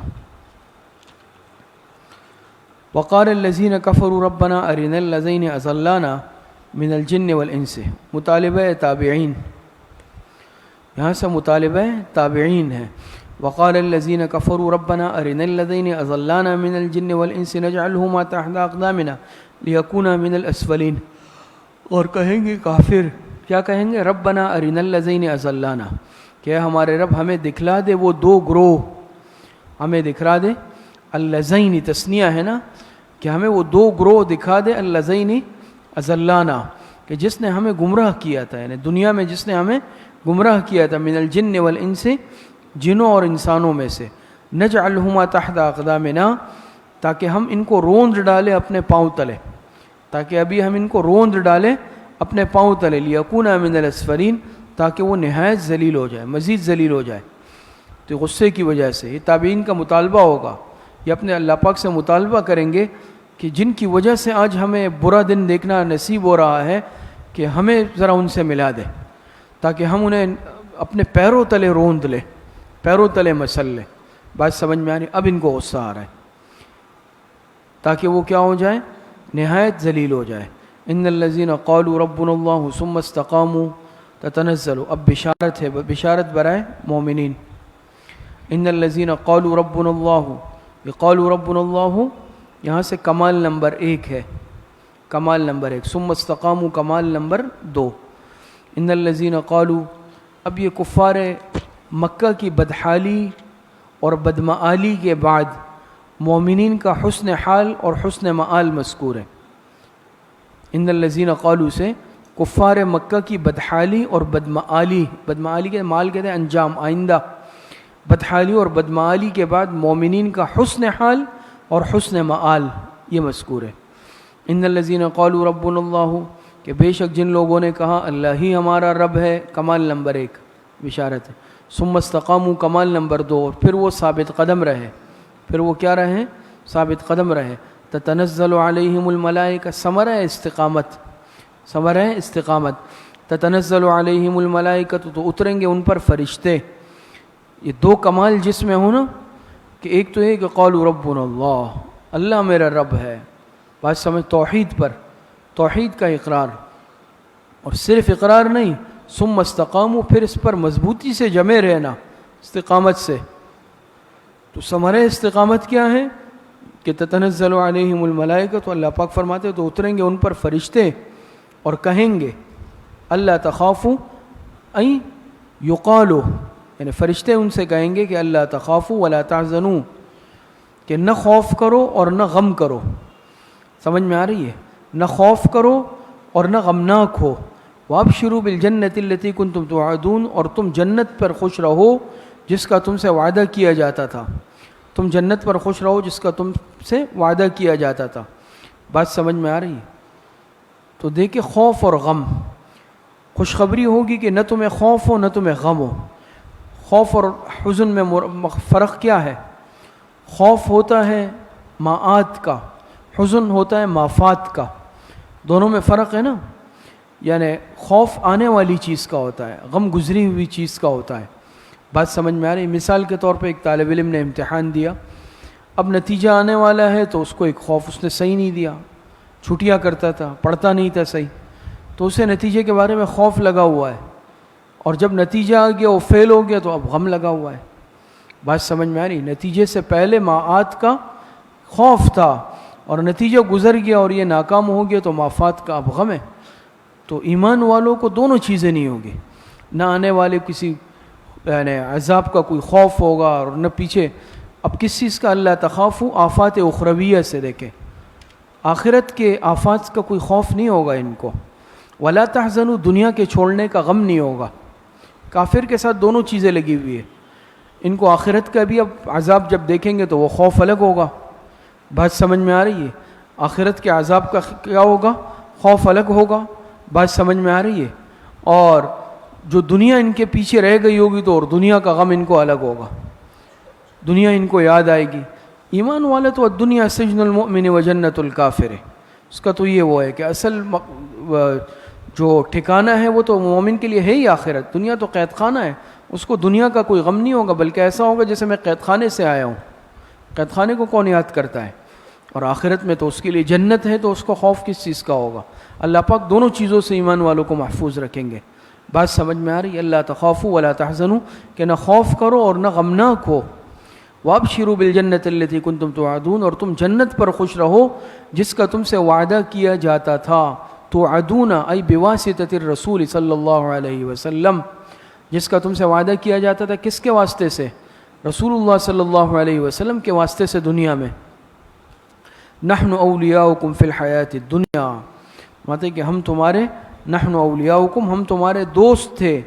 ان سے کہا جائے گا، بات سمجھ میں آ رہی ہے؟ ان ایمان والوں سے کہا جائے گا نحن اولیاؤکم فی الحیات الدنیا وفی الآخرہ، ای یقال لہم نحن اولیاؤکم فی الحیات الدنیا وفی الآخرہ، ہم تمہارے دوست تھے دنیا کی زندگی میں، وفی الآخرت، اور آخرت میں بھی رہیں گے، آخرت میں بھی رہیں گے. تو یہاں پر القاء صبر ہے، سکینہ در حوادث، الہام حسنات کے بارے میں ان کو خوشخبری دی جائے گی، تسلی دی جائے گی. بات سمجھ میں آ رہی ہے؟ دنیا میں بھی ہم تمہارے دوست ہیں اور آخرت میں بھی رہیں گے.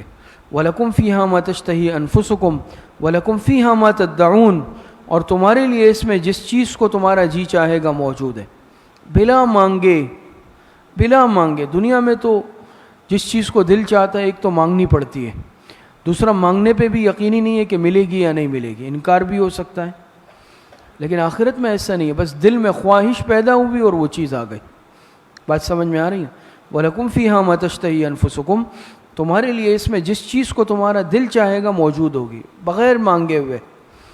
وَلَكُمْ فِيهَا مَا تَدَّعُونَ، اور نیز تمہارے لیے اس میں وہ ہوگا ما تدعون، جو مانگو گے. دیکھیں بلا مانگے کی قید کیوں لگائی تھی، اب اس کا فائدہ سمجھ میں آیا ہوگا. وَلَكُمْ فِيهَا مَا تَشْتَهِي أَنفُسُكُمْ، اس سے مراد ہے کہ جس چیز کو دل چاہے گا بلا مانگے، بلا مانگے وہ بھی ہوگی. اور وَلَكُمْ فِيهَا مَا تَدَّعُونَ، اور وہ بھی ہوگی جو تم مانگو گے. مرضی ہے، بلا مانگے دل میں آیا بھی وہ چیز موجود، اور خود سے مانگنا چاہو تو مانگ بھی لو، انکار نہیں ہے، منع نہیں ہے. دنیا میں تو دونوں احتمال ہے، مانگنے پہ پتہ نہیں ملے نہیں ملے، وہاں ملنا ہی ملنا ہے. بات سمجھ میں آ رہی ہے؟ نزلا من غفور الرحیم، فرماتے ہیں کہ یہ مہمانی ہوگی، ای جعل نزلا من غفور الرحیم، یہ مہمانی ہوگی بخشنے والے مہربان کی طرف سے، یہ اللہ پاک کی مہمانی ہے. بات سمجھ میں آ رہی ہے؟ ومن احسن قولا ممن دعا الى اللہ وعمل صالحا وقال اننی من المسلمین.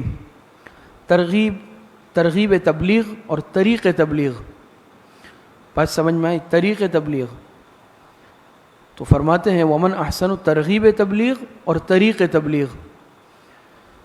ومن احسن قولا ممن دعا الى اللہ، مومنین کے حسن حال کے بعد ان کے حسن اعمال کا بیان، مومنین کے حسن حال کے بعد ان کے حسن اعمال کا بیان.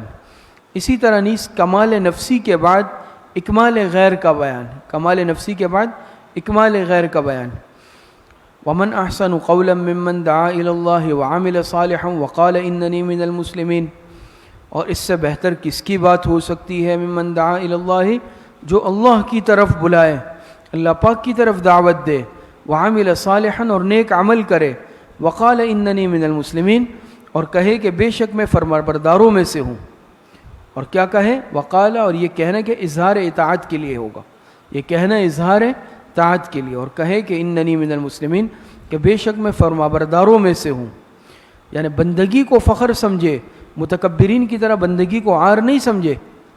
بات سمجھ میں آ رہی ہے؟ ولا تستوی الحسنۃ ولا السیئۃ، مقدمہ اصول تبلیغ، مقدمہ اصول تبلیغ. ولا تستوی الحسنۃ ولا السیئۃ، اور یہاں اصول تبلیغ بھی بیان ہوں گے. اب بات سمجھ میں آ رہی؟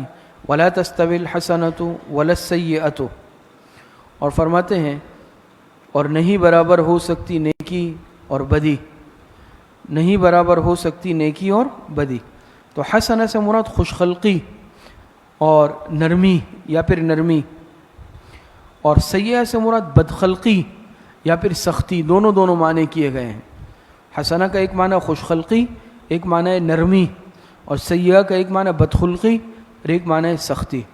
ولا تستوی الحسنۃ ولا السیئۃ، اور نہیں برابر ہو سکتی نیکی اور بدی.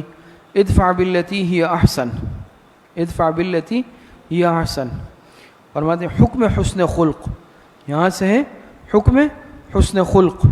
اصول تبلیغ، اصول تبلیغ ہے یہاں سے.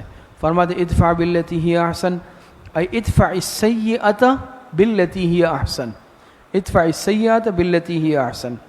تو حکم حسن خلق ہے کہ ادفع باللتی احسن، آپ دفع کریں برائی کو ایسے برتاؤ سے جو بہت اچھا ہو.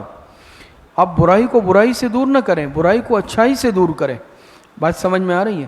فَإِذَا الَّذِي بَيْنَكَ وَبَيْنَهُ عَدَاوَةٌ ثمرہ حسن خلق. اس سے پیچھے تھا حکم حسن خلق، یہاں سے ثمرہ حسن خلق، فَإِذَا الَّذِي بَيْنَكَ وَبَيْنَهُ عَدَاوَةٌ، پس فَإِذَا الَّذِي یکایک وہ شخص تیرے اور اس کے درمیان، وہ شخص کہ تیرے اور اس کے درمیان دشمنی تھی، کَأَنَّهُ وَلِيٌّ حَمِيمٌ، کہ وہ ہو جائے گا گویا کہ وہ مخلص دوست ہے۔ وہ کیا ہے؟ مخلص دوست ہے۔ وہ فرمائے کہ برائی کو اچھائی سے دور کرو، اور اس کا ثمرہ کیا ہے؟ حسن خلق کا، اچھے برتاؤ کا۔ اس کا فائدہ یہ ہے، فرمائے فَإِذَا الَّذِي بَيْنَكَ وَبَيْنَهُ عَدَاوَةٌ، کہ یکایک وہ شخص کہ جس کے اور تمہارے درمیان دشمنی تھی، کَأَنَّهُ وَلِيٌّ حَمِيمٌ، وہ تمہارا دلی دوست بن جائے گا، ایسا ہو جائے گا جیسے تمہارا دلی دوست ہے یا تمہارا مخلص دوست ہے۔ بات سمجھ میں آ رہی ہے؟ تو نرمی اور حسن خلق یہ ایک بہت بڑا ہتھیار ہے۔ یہ اگر انسان اپنے دشمن کے ساتھ بھی اختیار کر لے تو بالآخر اس کے دل پر بھی اس کا اثر ہوتا ہے۔ اپنی دشمنی چھوڑ دے گا کم از کم، یا تم سے سخت رویہ چھوڑ دے گا، چاہے اگر دل میں کچھ نہ کچھ بغض پھر بھی رکھے، لیکن ظاہری سختی چھوڑ دے گا اگر تم نرمی کرو گے، یعنی اس کی سختی کا جواب نرمی سے دو گے، اس کی بدخلقی کا جواب خوش خلقی سے دو گے، اس کے نامناسب رویے کا جواب اچھے رویے سے دو گے، اس کی بے اکرامی کا جواب اکرام سے دو گے، اس کی اہانت کا جواب احترام سے دو گے، تو بالآخر ایک وقت آئے گا کہ وہ کچھ نہ کچھ وہ بھی ظاہری تم سے اعزاز و اکرام کا معاملہ شروع کر دے گا، اور بہت ممکن ہے کہ واقعی میں جو ہے اپنے اس کے دل سے تمہارے لیے بغض دشمنی نکل جائے، اور بہت ممکن ہے کہ وہ تمہارا اچھا دوست بھی بن جائے، خالص دوست بھی بن جائے۔ بات سمجھ میں آ رہی ہے؟ تو یہ تو بدیہی بات ہے بالکل۔ وما يلقاها الا الذين صبروا، اہمیت حسن خلق، اہمیت حسن خلق، بات سمجھ میں آ رہی ہے؟ اہمیت حسن خلق۔ تو دیکھیں پہلے بیان ہوا حکم حسن خلق، ادفاع سے حکم حسن خلق، فَإِذَا الَّذِي بَيْنَكَ سے ثمرہ حسن خلق، اور اب یہاں وما يلقا سے اہمیت حسن خلق، فرماتے ہیں وما يلقاها الا الذين صبروا، اور نہیں پاتے اس خصلت کو، بات سمجھ میں آ رہی ہے؟ نہیں پاتے وما يلقاها الا الذين صبروا، نہیں پاتے اس کس کو؟ اس خصلت کو، الا الذين صبروا، مگر وہ لوگ جو مستقل مزاج ہے، مگر وہ لوگ جو مستقل مزاج ہے۔ بات سمجھ میں آ رہی ہے؟ لیکن اس صفت کو اپنانا اتنا آسان نہیں ہے، اس کے لیے مستقل مزاج بننا پڑتا ہے کہ انسان مستقل مزاجی سے اس چیز کو اپنا لے، تب فائدہ ہوتا ہے اس کا۔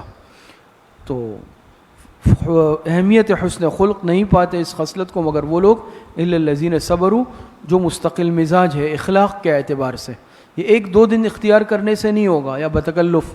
بات سمجھ میں آ رہی ہے؟ وما یلقاها الا ذو حظ عظیم، اور نہیں پاتا اس کو مگر بڑے نصیب والا، بڑی قسمت والے پاتے ہیں اس کو، ذو حظ عظیم باعتبار ثواب کے۔ وَإِمَّا يَنزَغَنَّكَ مِنَ الشَّيْطَانِ نَزْغٌ فَاسْتَعِذْ بِاللَّهِ، علاج غضب، یہاں سے علاج غضب، وَإِمَّا يَنزَغَنَّكَ مِنَ الشَّيْطَانِ نَزْغٌ فَاسْتَعِذْ بِاللَّهِ، اور اگر پہنچے تجھ کو شیطان سے کچھ چوک، سمجھ میں آ رہی؟ نزغن چوک یا وسوسہ دونوں معنی کیے جا سکتے، چوک یا وسوسہ۔ وَإِمَّا يَنزَغَنَّكَ مِنَ الشَّيْطَانِ نَزْغٌ، اور اگر پہنچے تجھ کو شیطان سے کچھ چوک یا کچھ وسوسہ، نزغن، فاستعذ باللہ، تو پناہ پکڑ اللہ پاک کی، تو پناہ پکڑ اللہ پاک کی، یہاں سے اس کا علاج ہے۔ تو فاستعذ باللہ، یہ علاج غضب ہے نا، اللہ پاک سے کی پناہ میں آ جاؤ، انہ هو السمیع العلیم، بے شک وہی خوب سننے والا اور خوب جاننے والا ہے۔ ومن آیاتہ اللیل والنہار والشمس والقمر لا تسجدوا للشمس ولا للقمر واسجدوا للہ الذی خلقہن ان کنتم ایاہ تعبدون۔ ومن آیاتہ اللیل، دلیل عقلی نمبر 2، یہاں سے دلیل عقلی نمبر 2 ہے، اور آیات آفاقی علوی، آیات آفاقی علوی۔ ومن آیاتہ اللیل والنہار، اور اس کی قدرت کی نشانیوں میں سے رات اور دن، والشمس والقمر، اور سورج اور چاند ہے۔ لا تسجدوا للشمس ولا للقمر، لا تسجدوا للشمس، رد علی الصابئین، یہاں سے رد علی الصابئین ہے، لا تسجدوا للشمس یعنی جو سورج کی پوجا کرتے ہیں ان پر رد بھی ہے، لا تسجدوا للشمس ولا للقمر، اور تم لوگ نہ تو سورج کو سجدہ کرو ولا للقمر، اور نہ چاند کو، واسجدوا للہ الذی خلقہن ان کنتم ایاہ تعبدون، اور بلکہ صرف اللہ پاک کو سجدہ کرو، صرف اللہ پاک کو سجدہ کرو جس نے ان چیزوں کو پیدا کیا، جس نے ان چیزوں کو، سورج کو، چاند کو پیدا کیا ہے۔ سمجھ میں آ رہی؟ تو ان کو سجدہ کرو، اس ذات کو سجدہ کرو، ان کنتم ایاہ تعبدون، اگر تم کو خاص اس کی عبادت کرنی ہے۔ سورج چاند تو اللہ پاک کی مخلوق ہے، خالق تو اللہ پاک کی ذات ہے، تو خالق کو چھوڑ دیتے ہیں اور مخلوق کو سجدہ کرتے ہیں۔ تو سجدہ کرنا ہے تو سورج اور چاند کے خالق کو سجدہ کرو جس نے ان چیزوں کو وجود بخشا ہے۔ فَإِنِ اسْتَكْبَرُوا فَالَّذِينَ عِندَ رَبِّكَ، فرماتے فَإِنِ اسْتَكْبَرُوا فَالَّذِينَ عِندَ رَبِّكَ يُسَبِّحُونَ لَهُ بِاللَّيْلِ وَالنَّهَارِ وَهُمْ لَا يَسْأَمُونَ، فرماتے پھر اگر یہ لوگ سرکشی کرے، پھر اگر یہ لوگ سرکشی کرے تو عظمت خداوندی، فَالَّذِينَ عِندَ رَبِّكَ، تو جو کیا ہے، جو فرشتے آپ کے رب کے پاس ہیں، فَالَّذِينَ عِندَ رَبِّكَ، جو فرشتے آپ کے رب کے پاس ہیں، یسبحون لہ باللیل والنہار، وہ رات دن اس کی تسبیح کرتے رہتے ہیں، وہم لا یسأمون، اور وہ اس سے کبھی اکتاتے بھی نہیں ہیں، وہ اس تسبیح سے اکتاتے بھی نہیں ہیں۔ آیت سجدہ بھی ہے، پھر بعد میں سجدہ بھی کر لے ساتھی۔ آگے فرماتے ہیں وَمِنْ آیَاتِهِ أَنَّكَ تَرَى الْأَرْضَ خَاشِعَةً فَإِذَا أَنزَلْنَا عَلَيْهَا الْمَاءَ اهْتَزَّتْ وَرَبَتْ، دلیل آفاقی سفلی، دلیل آفاقی سفلی۔ وَمِنْ آیَاتِهِ أَنَّكَ تَرَى الْأَرْضَ خَاشِعَةً، اور دلیل عقلی نمبر 3، دلیل عقلی نمبر 3، اور یہ ہے دلیل عقلی آفاقی سفلی۔ وَمِنْ آیَاتِهِ أَنَّكَ تَرَى الْأَرْضَ خَاشِعَةً، اور اس کی نشانیوں میں سے ایک یہ بھی ہے کہ بے شک تو دیکھتا ہے، أَنَّكَ تَرَى الْأَرْضَ خَاشِعَةً، زمین کو کہ وہ دبی پڑی ہے، زمین دبی ہوئی ہے۔ فَإِذَا أَنزَلْنَا عَلَيْهَا الْمَاءَ اهْتَزَّتْ وَرَبَتْ، اور جب برساتے ہیں اس پر پانی، اہتزت، وہ ابھرتی ہے، وربت، اور پھولتی ہے۔ اہتزت وربت، تو پھلتی پھولتی ہے، یا ابھرتی ہے اور پھولتی ہے۔ سمجھ میں آ رہی ہے؟ تو اس میں بھی اللہ پاک کی قدرت ہے کہ زمین دیکھیں کیسے ایک عاجزی کے ساتھ نیچے بچھی ہوئی ہے، پڑی ہوئی ہے، اور عاجزی کے ساتھ دبی ہوئی بھی ہیں، بلکہ اگر بارش اللہ پاک برساتا ہے تو اس میں سے غلہ، پھل، پھول، پودے بھی نکلتے ہیں۔ ان الذی احیاها لمحیی الموتى، نتیجہ دلیل، نتیجہ دلیل، ان الذی احیاها لمحیی الموتى، تو بے شک جس نے زمین کو زندہ کیا، لمحیی الموتى، وہی مردوں کو زندہ کرنے والا ہے۔ مردہ زمین کو جو زندہ کر سکتا ہے تو مردے کو زندہ کرنا اس ذات کے لیے کیا مشکل ہے۔ انہ علی کل شیء قدیر، علت، انہ علی کل شیء قدیر، بے شک وہ ہر چیز پر قادر ہے۔ ان الذین یلحدون فی آیاتنا لا یخفون علینا، زجر، یہاں سے زجر ہے۔ فرماتے ان الذین یلحدون فی آیاتنا، بے شک جو لوگ کجروی کرتے ہیں، ٹیڑھاپن کرتے ہیں، یلحدون اس کے معنی کجروی کرنا، ٹیڑھاپن اختیار کرنا، کہ بے شک جو لوگ کجروی کرتے ہیں یا ٹیڑھاپن اختیار کرتے فی آیاتنا، ہماری آیتوں میں، لا یخفون علینا، وہ ہم سے پوشیدہ نہیں ہے۔ اللہ پاک فرماتے ہیں ایسے لوگ ہم سے پوشیدہ نہیں ہیں۔ بات سمجھ میں آ رہی ہے؟ لا یخفون علینا، ایسے لوگ ہم سے پوشیدہ نہیں ہیں۔ افمن یلقی فی النار خیر ام من یاتی آمنا یوم القیامہ، بھلا جو شخص دوزخ میں ڈالا جائے، خیر، وہ بہتر ہے، ام من یاتی آمنا یوم القیامہ، یا وہ شخص جو آئے امن و امان کے ساتھ قیامت کے دن، وہ بہتر ہے۔ کون بہتر ہے دونوں میں؟ ظاہری بات ہے نا، کہ ظاہری بات ہے جو شخص قیامت کے دن امن کے ساتھ آئے، جنت کی بشارت کے ساتھ آئے، یعنی جو صاحب استقامت ہے، وہ بہتر ہے۔ اعملوا ما شئتم، امر تحدیدی، یہ امر برائے تحدید ہے۔ فرماتے ہیں تو کیا کر لو؟ تو خیر کر لو جو تم چاہو، اعملوا، تو کر لو جو کچھ تم کرنا چاہتے ہو۔ یہ اجازت نہیں ہے، امر برائے اجازت نہیں ہے، امر برائے تحدید ہے۔ دنیاوی اعتبار سے بھی ہوتا ہے نا، کوئی شخص نافرمانی کرتا ہے، بات نہیں مانتا، ہم کہتے ہیں چلو یار کر لو، کر لو جو کرنا ہے کر لو، تو کیا میں اجازت دے رہا ہوں؟ ایک طالب علم چھٹی سے باز نہیں آ رہا، ایک طالب علم ترتیب پہ عمل نہیں کر رہا، اصولوں پہ نہیں چل رہا، ترتیبوں میں نہیں جڑ رہا، تو میں کہتا ہوں چلو یار صحیح ہے، نہیں آؤ، بس نہیں آؤ۔ نہیں آؤ کیا مطلب ہے؟ یعنی واقعی نہیں آؤ، یعنی نہیں آؤ، بعد میں خود انجام پتہ چل جائے گا، عملی زندگی میں آؤ گے تب پتہ چل جائے گا۔ تو یہ امر برائے تحدید ہوتا ہے۔ بات سمجھ میں آ رہی ہے؟ اعملوا ما شئتم، تو کر لو جو تم چاہو، انہ بما تعملون بصیر، بے شک وہ دیکھ رہا ہے جو کچھ تم کرتے ہو۔ یعنی ایک دن پکڑ آئے گی تمہاری، ان الذین کفروا بالذکر لما جاءہم، یہاں سے شکوہ ہے، شکوہ فرماتے ان الذین کفروا بالذکر لما جاءہم، بے شک جن لوگوں نے نہ مانا نصیحت کو، ذکر سے مراد نصیحت یعنی قرآن کریم، لما جاءہم جب وہ ان کے پاس آ پہنچی، سمجھ میں آ رہی ہے؟ ان الذین کفروا بالذکر لما جاءہم لم یتدبروہ، نہیں مانا نصیحت کو جن لوگوں نے، جب ان کے پاس نصیحت پہنچی تو اس میں تدبر نہیں کیا، غور و فکر نہیں کیا، یہ محذوف ہے، لم یتدبروہ۔ وَإِنَّهُ لَكِتَابٌ عَزِیز، اوصاف قرآن ہے، اور بے شک حالانکہ یقیناً وہ البتہ وہ کتاب معزز ہے۔ اِنَّهُ لَكِتَابٌ عَزِیز، بے شک وہ کتاب کیا ہے؟ معزز ہے۔ یہاں سے یہ اوصاف قرآن، اوصاف قرآن تو کتاب عزیز یہ صفت نمبر 1 ہے، تنزیل من حکیم حمید وصف نمبر 2 ہے، 2 صفات بیان ہوئی ہے، بات سمجھ میں آ رہی ہے؟ تو فرماتے وَإِنَّهُ لَكِتَابٌ عَزِیز، حالانکہ یقیناً وہ کتاب البتہ عزت والی ہے، معزز ہے، لا يأتيه الباطل من بين يديه ولا من خلفه، نہیں آ سکتا اس کے پاس جھوٹ کسی جہت سے بھی، اس میں یعنی احتمال نہیں ہے باطل کا، جھوٹ کا، لا يأتيه الباطل من بين يديه ولا من خلفه، نہیں آ سکتا اس کے پاس جھوٹ اس کے آگے سے، ولا من خلفه اور نہ پیچھے سے، تنزیل من حکیم حمید کہ نازل کی گئی ہے اس کی طرف سے جو حکمت والا اور خوبیوں والا ہے، یہ اللہ پاک کی طرف سے نازل کردہ کتاب ہے، اس میں جھوٹ کا کوئی شبہ بھی نہیں ہو سکتا، نہ اس میں جھوٹ کا کوئی امکان ہو سکتا ہے، بات سمجھ میں آ رہی ہے؟ ما یقال لک الا ما قد قیل للرسل من قبلک، تسلی خاتم الانبیاء صلی اللہ علیہ وسلم، تسلی خاتم الانبیاء، فرماتے لا یأتیہ الباطل من بین یدیہ ولا من خلفہ، نہیں آ سکتا اس کے پاس جھوٹ من بین یدیہ اس کے آگے سے، ولا من خلفہ اور نہ اس کے پیچھے سے، یعنی کسی بھی جانب سے، کسی بھی جہت سے، تنزیل من حکیم حمید نازل کی گئی ہے اس کی طرف سے جو حکمت والا اور خوبیوں والا ہے، یہ وصف نمبر 2 ہے۔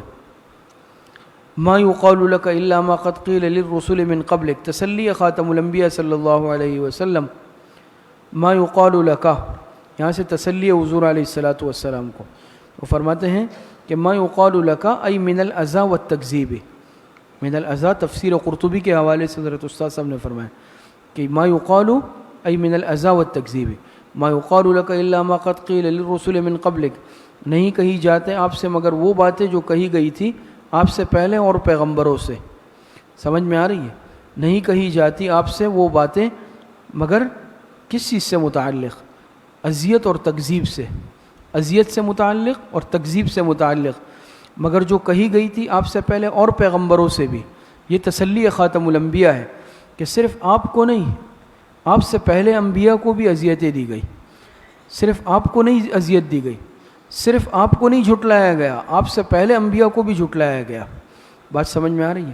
ان ربک لذو مغفرۃ وذو عقاب علیم، علت بے شک آپ کا رب بڑی بخشش والا بھی ہے، وذو عقاب علیم اور دردناک سزا دینے والا بھی ہے، تو تسلی اللہ پاک کی طرف سے ہے، اور علت کیا ہے؟ تسلی اس لیے ہے کہ اللہ پاک مغفرت والے بھی ہیں، کس کے لیے؟ ان ربک لذو مغفرۃ ای للتائبین، لذو مغفرۃ للتائبین وذو عقاب للمعاندین، بات سمجھ میں آئی کہ بے شک آپ کا رب بڑی بخشش والا ہے توبہ کرنے والوں کے لیے، وذو عقاب اور سخت سزا دینے والا ہے کس کے لیے؟ معاندین کے لیے، سمجھ میں آنے؟ علیم دردناک سزا دینے والا۔ وَلَوْ جَعَلْنَاهُ قُرْآنًا عَجَبِيًّا لَقَالُوا لَوْلَا فُصِّلَتْ آيَاتُهُ، شبہ اول کا ازالہ، شبہ اول کا پہلے شبہ کا ازالہ، فرماتے ہیں وَلَوْ جَعَلْنَاهُ قُرْآنًا عَجَمِيًّا لَقَالُوا لَوْلَا فُصِّلَتْ آيَاتُهُ، شبہ کیا تھا؟ شبہ اول یہ تھا کہ قرآن غیر عربی زبان میں ہونا چاہیے تھا، بہانے ہوتے تھے نا ان کے نہ ماننے کے بہانے ہوتے تھے، کبھی کہتے تھے کہ بھئی جو ہے آپ تو ہماری طرح انسان ہے، فرشتہ آنا چاہیے تھا کہ وہی فرشتہ ہم پر لے کر آتا، حالانکہ فرشتے کو دیکھنے کی طاقت بھی یہ لوگ نہیں رکھتے۔ کبھی کہتے تھے کہ یہ قرآن جو ہے یہ غیر عربی زبان میں ہوتا، کس میں ہوتا؟ غیر عربی زبان میں ہوتا، حالانکہ اگر غیر عربی زبان میں ہوتا تو پہلا اعتراض انہی کا ہوتا کہ یہ تو ہماری زبان میں ہی نہیں ہے، ہم کیسے سمجھیں گے، اس کے باوجود الٹے سیدھے اشکالات. وَلَوْ جَعَلْنَاهُ قُرْآنًا أَعْجَمِيًّا لَقَالُوا لَوْلَا فُصِّلَتْ آيَاتُهُ.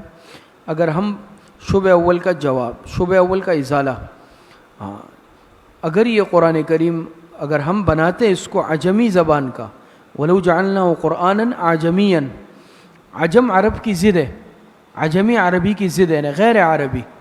اگر ہم بناتے اس کو عجمی زبان کا قرآن تو پھر کیا بہانہ کرتے؟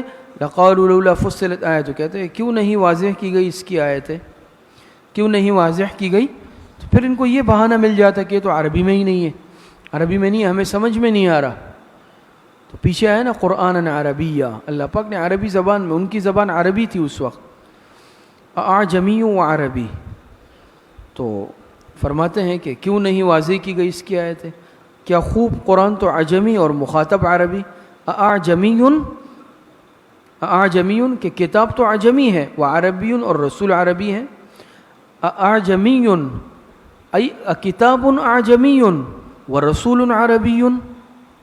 پھر یہ بہانہ کرتے نا کہ کتاب عجمی قرآن عجمی و رسول عربی.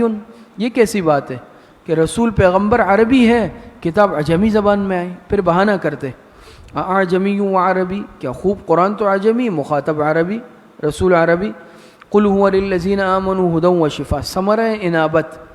ثمرہ انابت آپ فرما دیں هو للذین آمنوا ھدی و شفاء کہ یہ قرآن ایمان والوں کے لیے تو رہنما ہے، ہدن رہنما ہے، و شفاء اور شفا ہے. یہ قرآن کس کے لیے؟ للذین آمنوا ایمان والوں کے لیے، ہدن رہنما بھی ہے، یعنی نیک کاموں کی طرف رہنمائی کرتا ہے. و شفا اور شفا ہے. شفا سے مراد گناہوں کے مرض سے شفا بھی ہے نا، بات سمجھ میں آ رہی ہے؟ اور ویسے بھی شفا ہے، ہر اعتبار سے شفا ہے، بات سمجھ میں آ رہی ہے؟ روحانی بیماریوں کے لیے بھی شفا، جسمانی بیماریوں کے لیے بھی شفا ہے. والذین لا یؤمنون فی آذانہم وقر وہو علیہم عمی. ثمرہ عناد.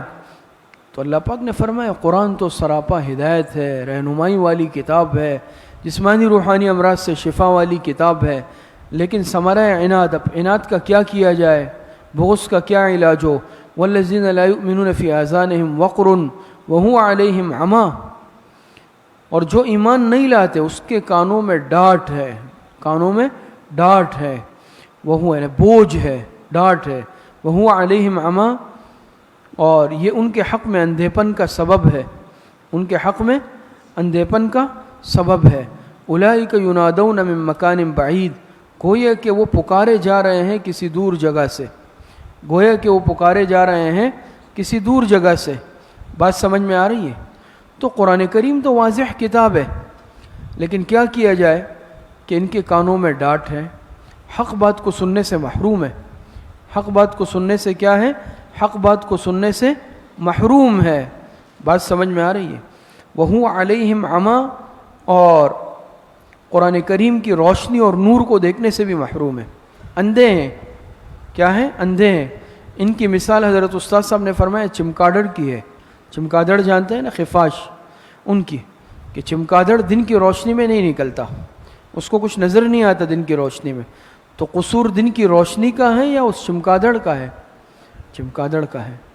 دن کی روشنی کا قصور نہیں ہے، دن کی روشنی تو روشن ہے اور ہر چیز اس میں واضح ہے.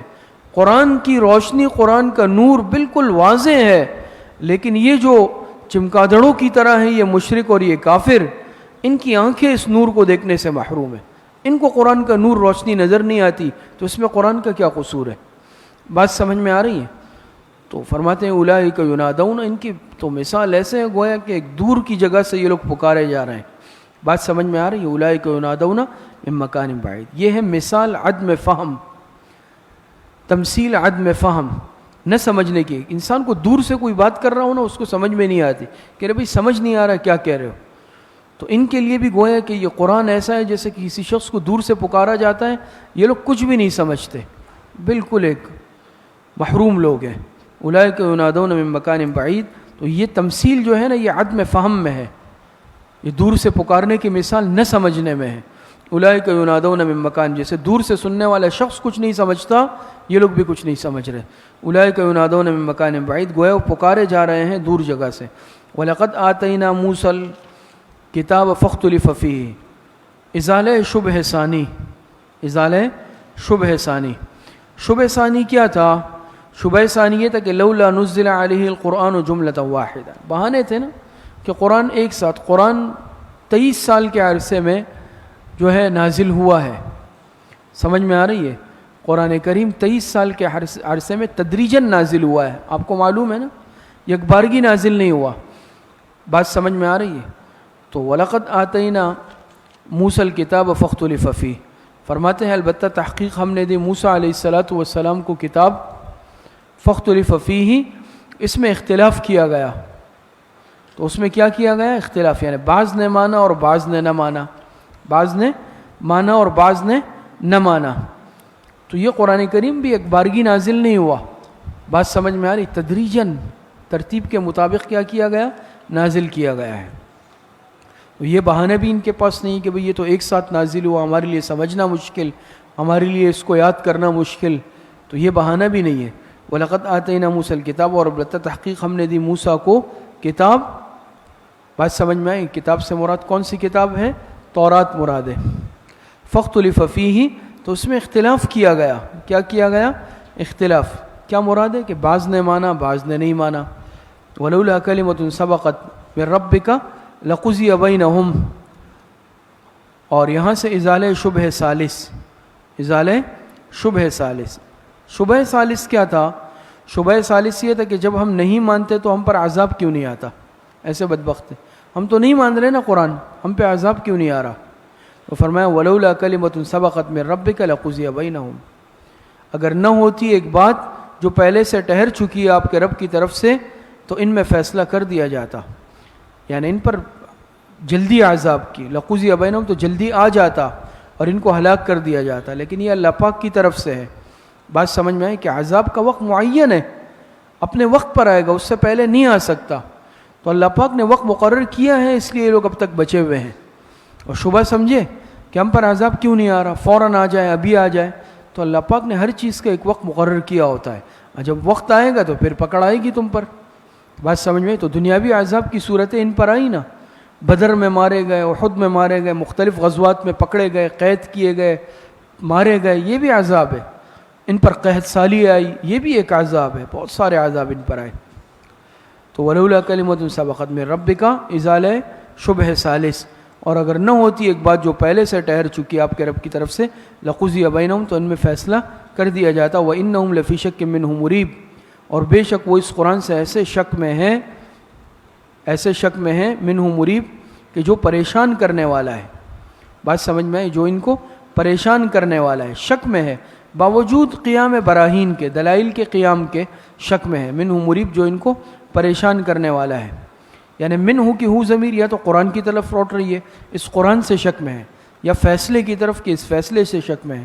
من عمل صالحا فلنفسہ، حاصل فیصلہ، حاصل فیصلہ. من عمل صالحا فلنفسہ، جو نیک کام کرے گا تو اپنے ہی فائدے کے لیے کرے گا. فلنفسہ ای فلنفع نفسہ، اپنے ہی نفس کے فائدے کے لیے کرے گا. ومن اساء فعلیہا، اور جو برا کام کرے گا تو اس کا وبال بھی اسی پر ہوگا. وما ربک بظلام للعبید، اور آپ کا رب بندوں پر ظلم کرنے والا نہیں ہے. الیہ یرد علم الساعۃ وما تخرج، یہ پورا ایک مضمون ہے، سورت کے اختتام تک پڑھتے ہیں. الیہ یرد علم الساعۃ وما تخرج من ثمرات من اکمامها، دلیل عقلی نمبر 3، دلیل عقلی نمبر 3 فرماتے ہیں الیہ یرد علم الساعۃ وما تخرج من ثمرات من اکمامها وما تحمل من انثى ولا تضع الا بعلمه. تو یہاں سے دلیل عقلی نمبر 3 ہے. اور خواص الوہیت، خواص الوہیت، تو الیہ یرد علم الساعہ خاصیت نمبر 1، وما تخرج من ثمرات من اکمامها خاصیت نمبر 2، ما تحمل من انثى خاصیت نمبر 3، ولا تضع الا بعلمه خاصیت نمبر 4. 4 خاصیتیں. تو یہاں سے خواص الوہیت دلیل عقلی نمبر 3 میں الیہ یرد علم الساعۃ وما تخرج من ثمرات من اکمامها، ان کی طرف حوالہ دیا جاتا ہے کس کا؟ قیامت کے علم کا. وما تخرج من ثمرات من اکمامها، اور نہیں نکلتے پھل اپنے غلافوں سے. اکمام سے مراد غلاف، اپنے غلافوں سے، جو اس کے اوپر جو پھل کے اوپر جو چھلکے ہوتے ہیں نا، غلاف، وہ مراد ہے. وما تحمل من انثى، اور نہیں حاملہ ہوتی کوئی مادہ، خاصہ نمبر 3. ولا تضع الا بعلم، خاصہ نمبر 4، اور نہیں جنتی مگر اس کے علم سے. یہ سب کام اللہ پاک کے علم سے ہوتے ہیں، یہ سب کام اللہ پاک کی قدرت سے ہوتے ہیں. کتنے خاصیت بیان ہوئی؟ الوہیت کے 4 خاصیتیں بیان ہوئی. وَيَوْمَ يُنَادِهِمْ أَيْنَ شُرَكَائِي، تخویف اخروی. اور جس دن وَيَوْمَ يُنَادِهِمْ أَيْنَ شُرَكَائِي قَالُوا آذَنَّاكَ مَا مِنَّا مِن شَهِيدٍ، اور جس دن وہ ان کو پکارے گا کہ میرے شریک کہاں ہیں، کہ میرے شریک کہاں ہیں، بلاؤ اب ان کو، تم کو اس مصیبت سے بچا لیں اگر بچا سکتے ہیں. أَيْنَ شُرَكَائِي، کہاں ہیں میرے شریک. قَالُوا آذَنَّاكَ مَا مِنَّا مِن شَهِيدٍ، ہم آپ سے عرض، تو وہ کہیں گے عَلَمْنَاكَ الْآنَ، کہ ہم آپ سے عرض کرتے ہیں کہ ما منا من شہید، ہم میں سے کوئی اس کا اقرار کرنے والا نہیں، ہم میں سے کوئی اس کا اقرار کرنے والا نہیں.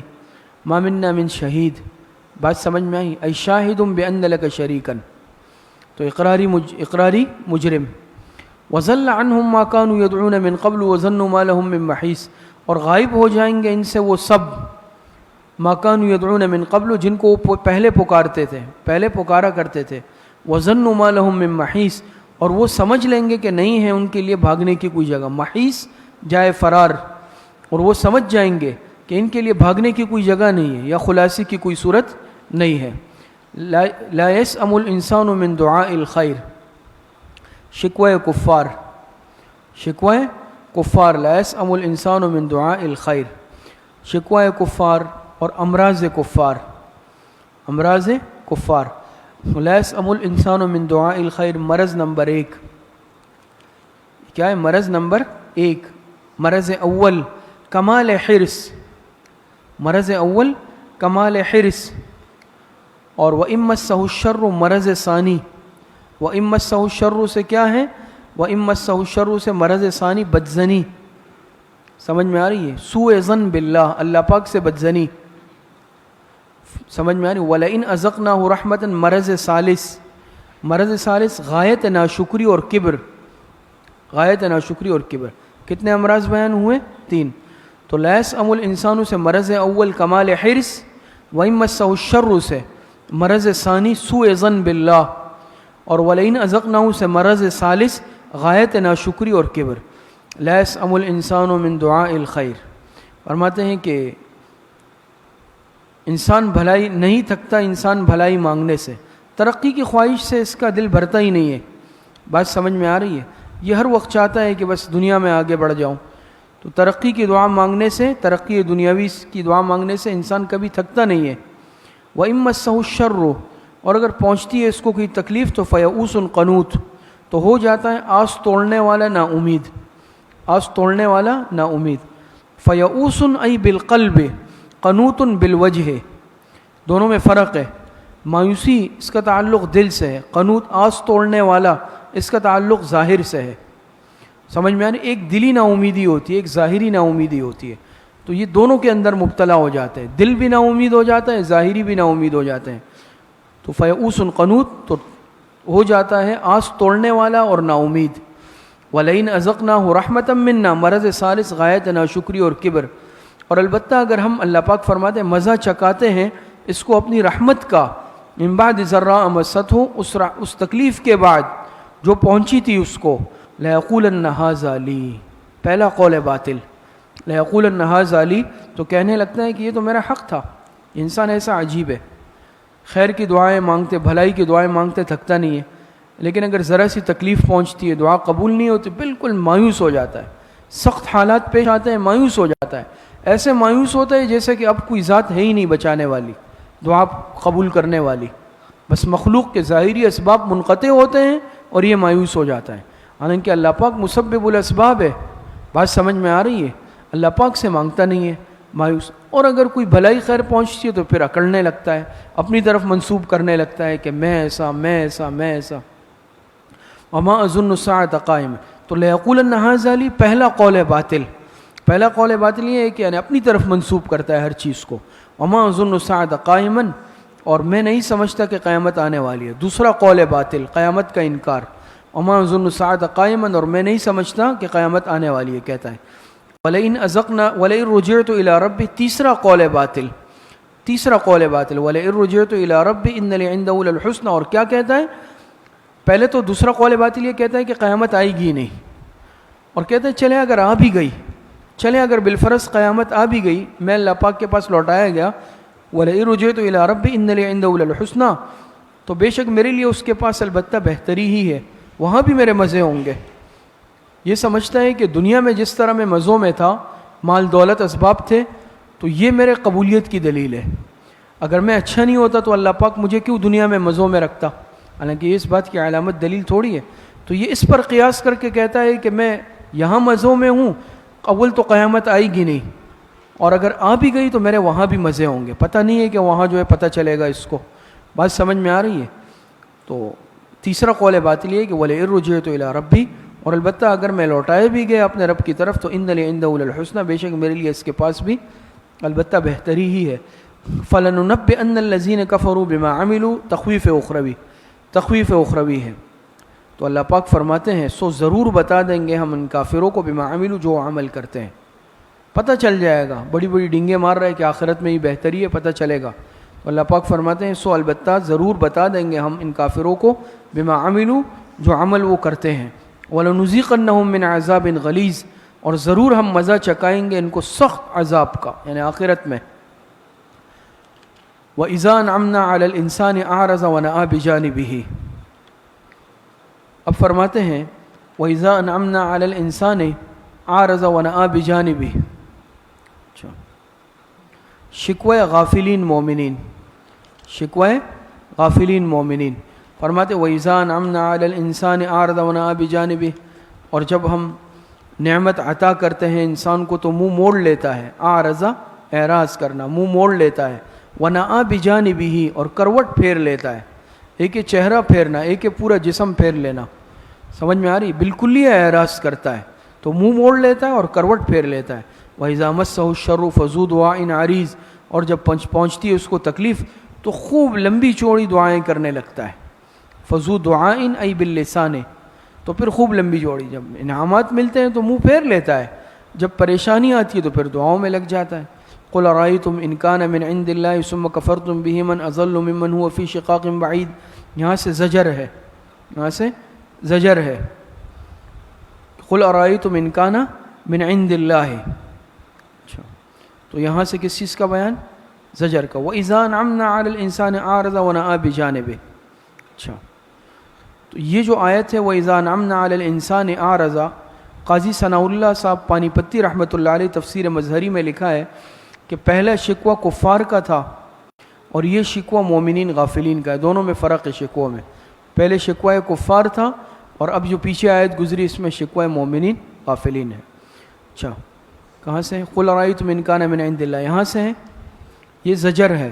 فرماتے ہیں قُلْ أَرَأَيْتُمْ إِنْ كَانَ مِنْ عِنْدِ اللَّهِ، آپ ان سے کہیں کہ بھلا بتلاؤ تو صحیح اگر یہ قرآن خدا کے ہاں سے آیا ہے، ثم کفرتم بہ، پھر تم اس کا انکار کرو، تو من اضل ممن هو فی شقاق بعید، کون زیادہ گمراہ ہوگا ایسے شخص سے جو دور دراز مخالفت میں پڑا ہو. شقاق معنی مخالفت. سنوریہم آیاتنا فی الآفاق، تخویف دنیاوی، تخویف دنیاوی. سنوریہم آیاتنا فی الآفاق، فرماتے ہیں ہم عن قریب دکھا دیں گے ان کو اپنی نشانیاں، عن قریب دکھا دیں گے ہم ان کو اپنی نشانیاں. فی الآفاق، اطراف عالم میں، اطراف عالم میں. وفی انفسہم، اور ان کی ذات میں بھی، اطراف عالم میں بھی اور خود ان کی ذات میں بھی. بات سمجھ میں آ رہی ہے؟ اطراف عالم جیسے روم، شام وغیرہ یہ علاقے یعنی یہ فتح ہوں گے.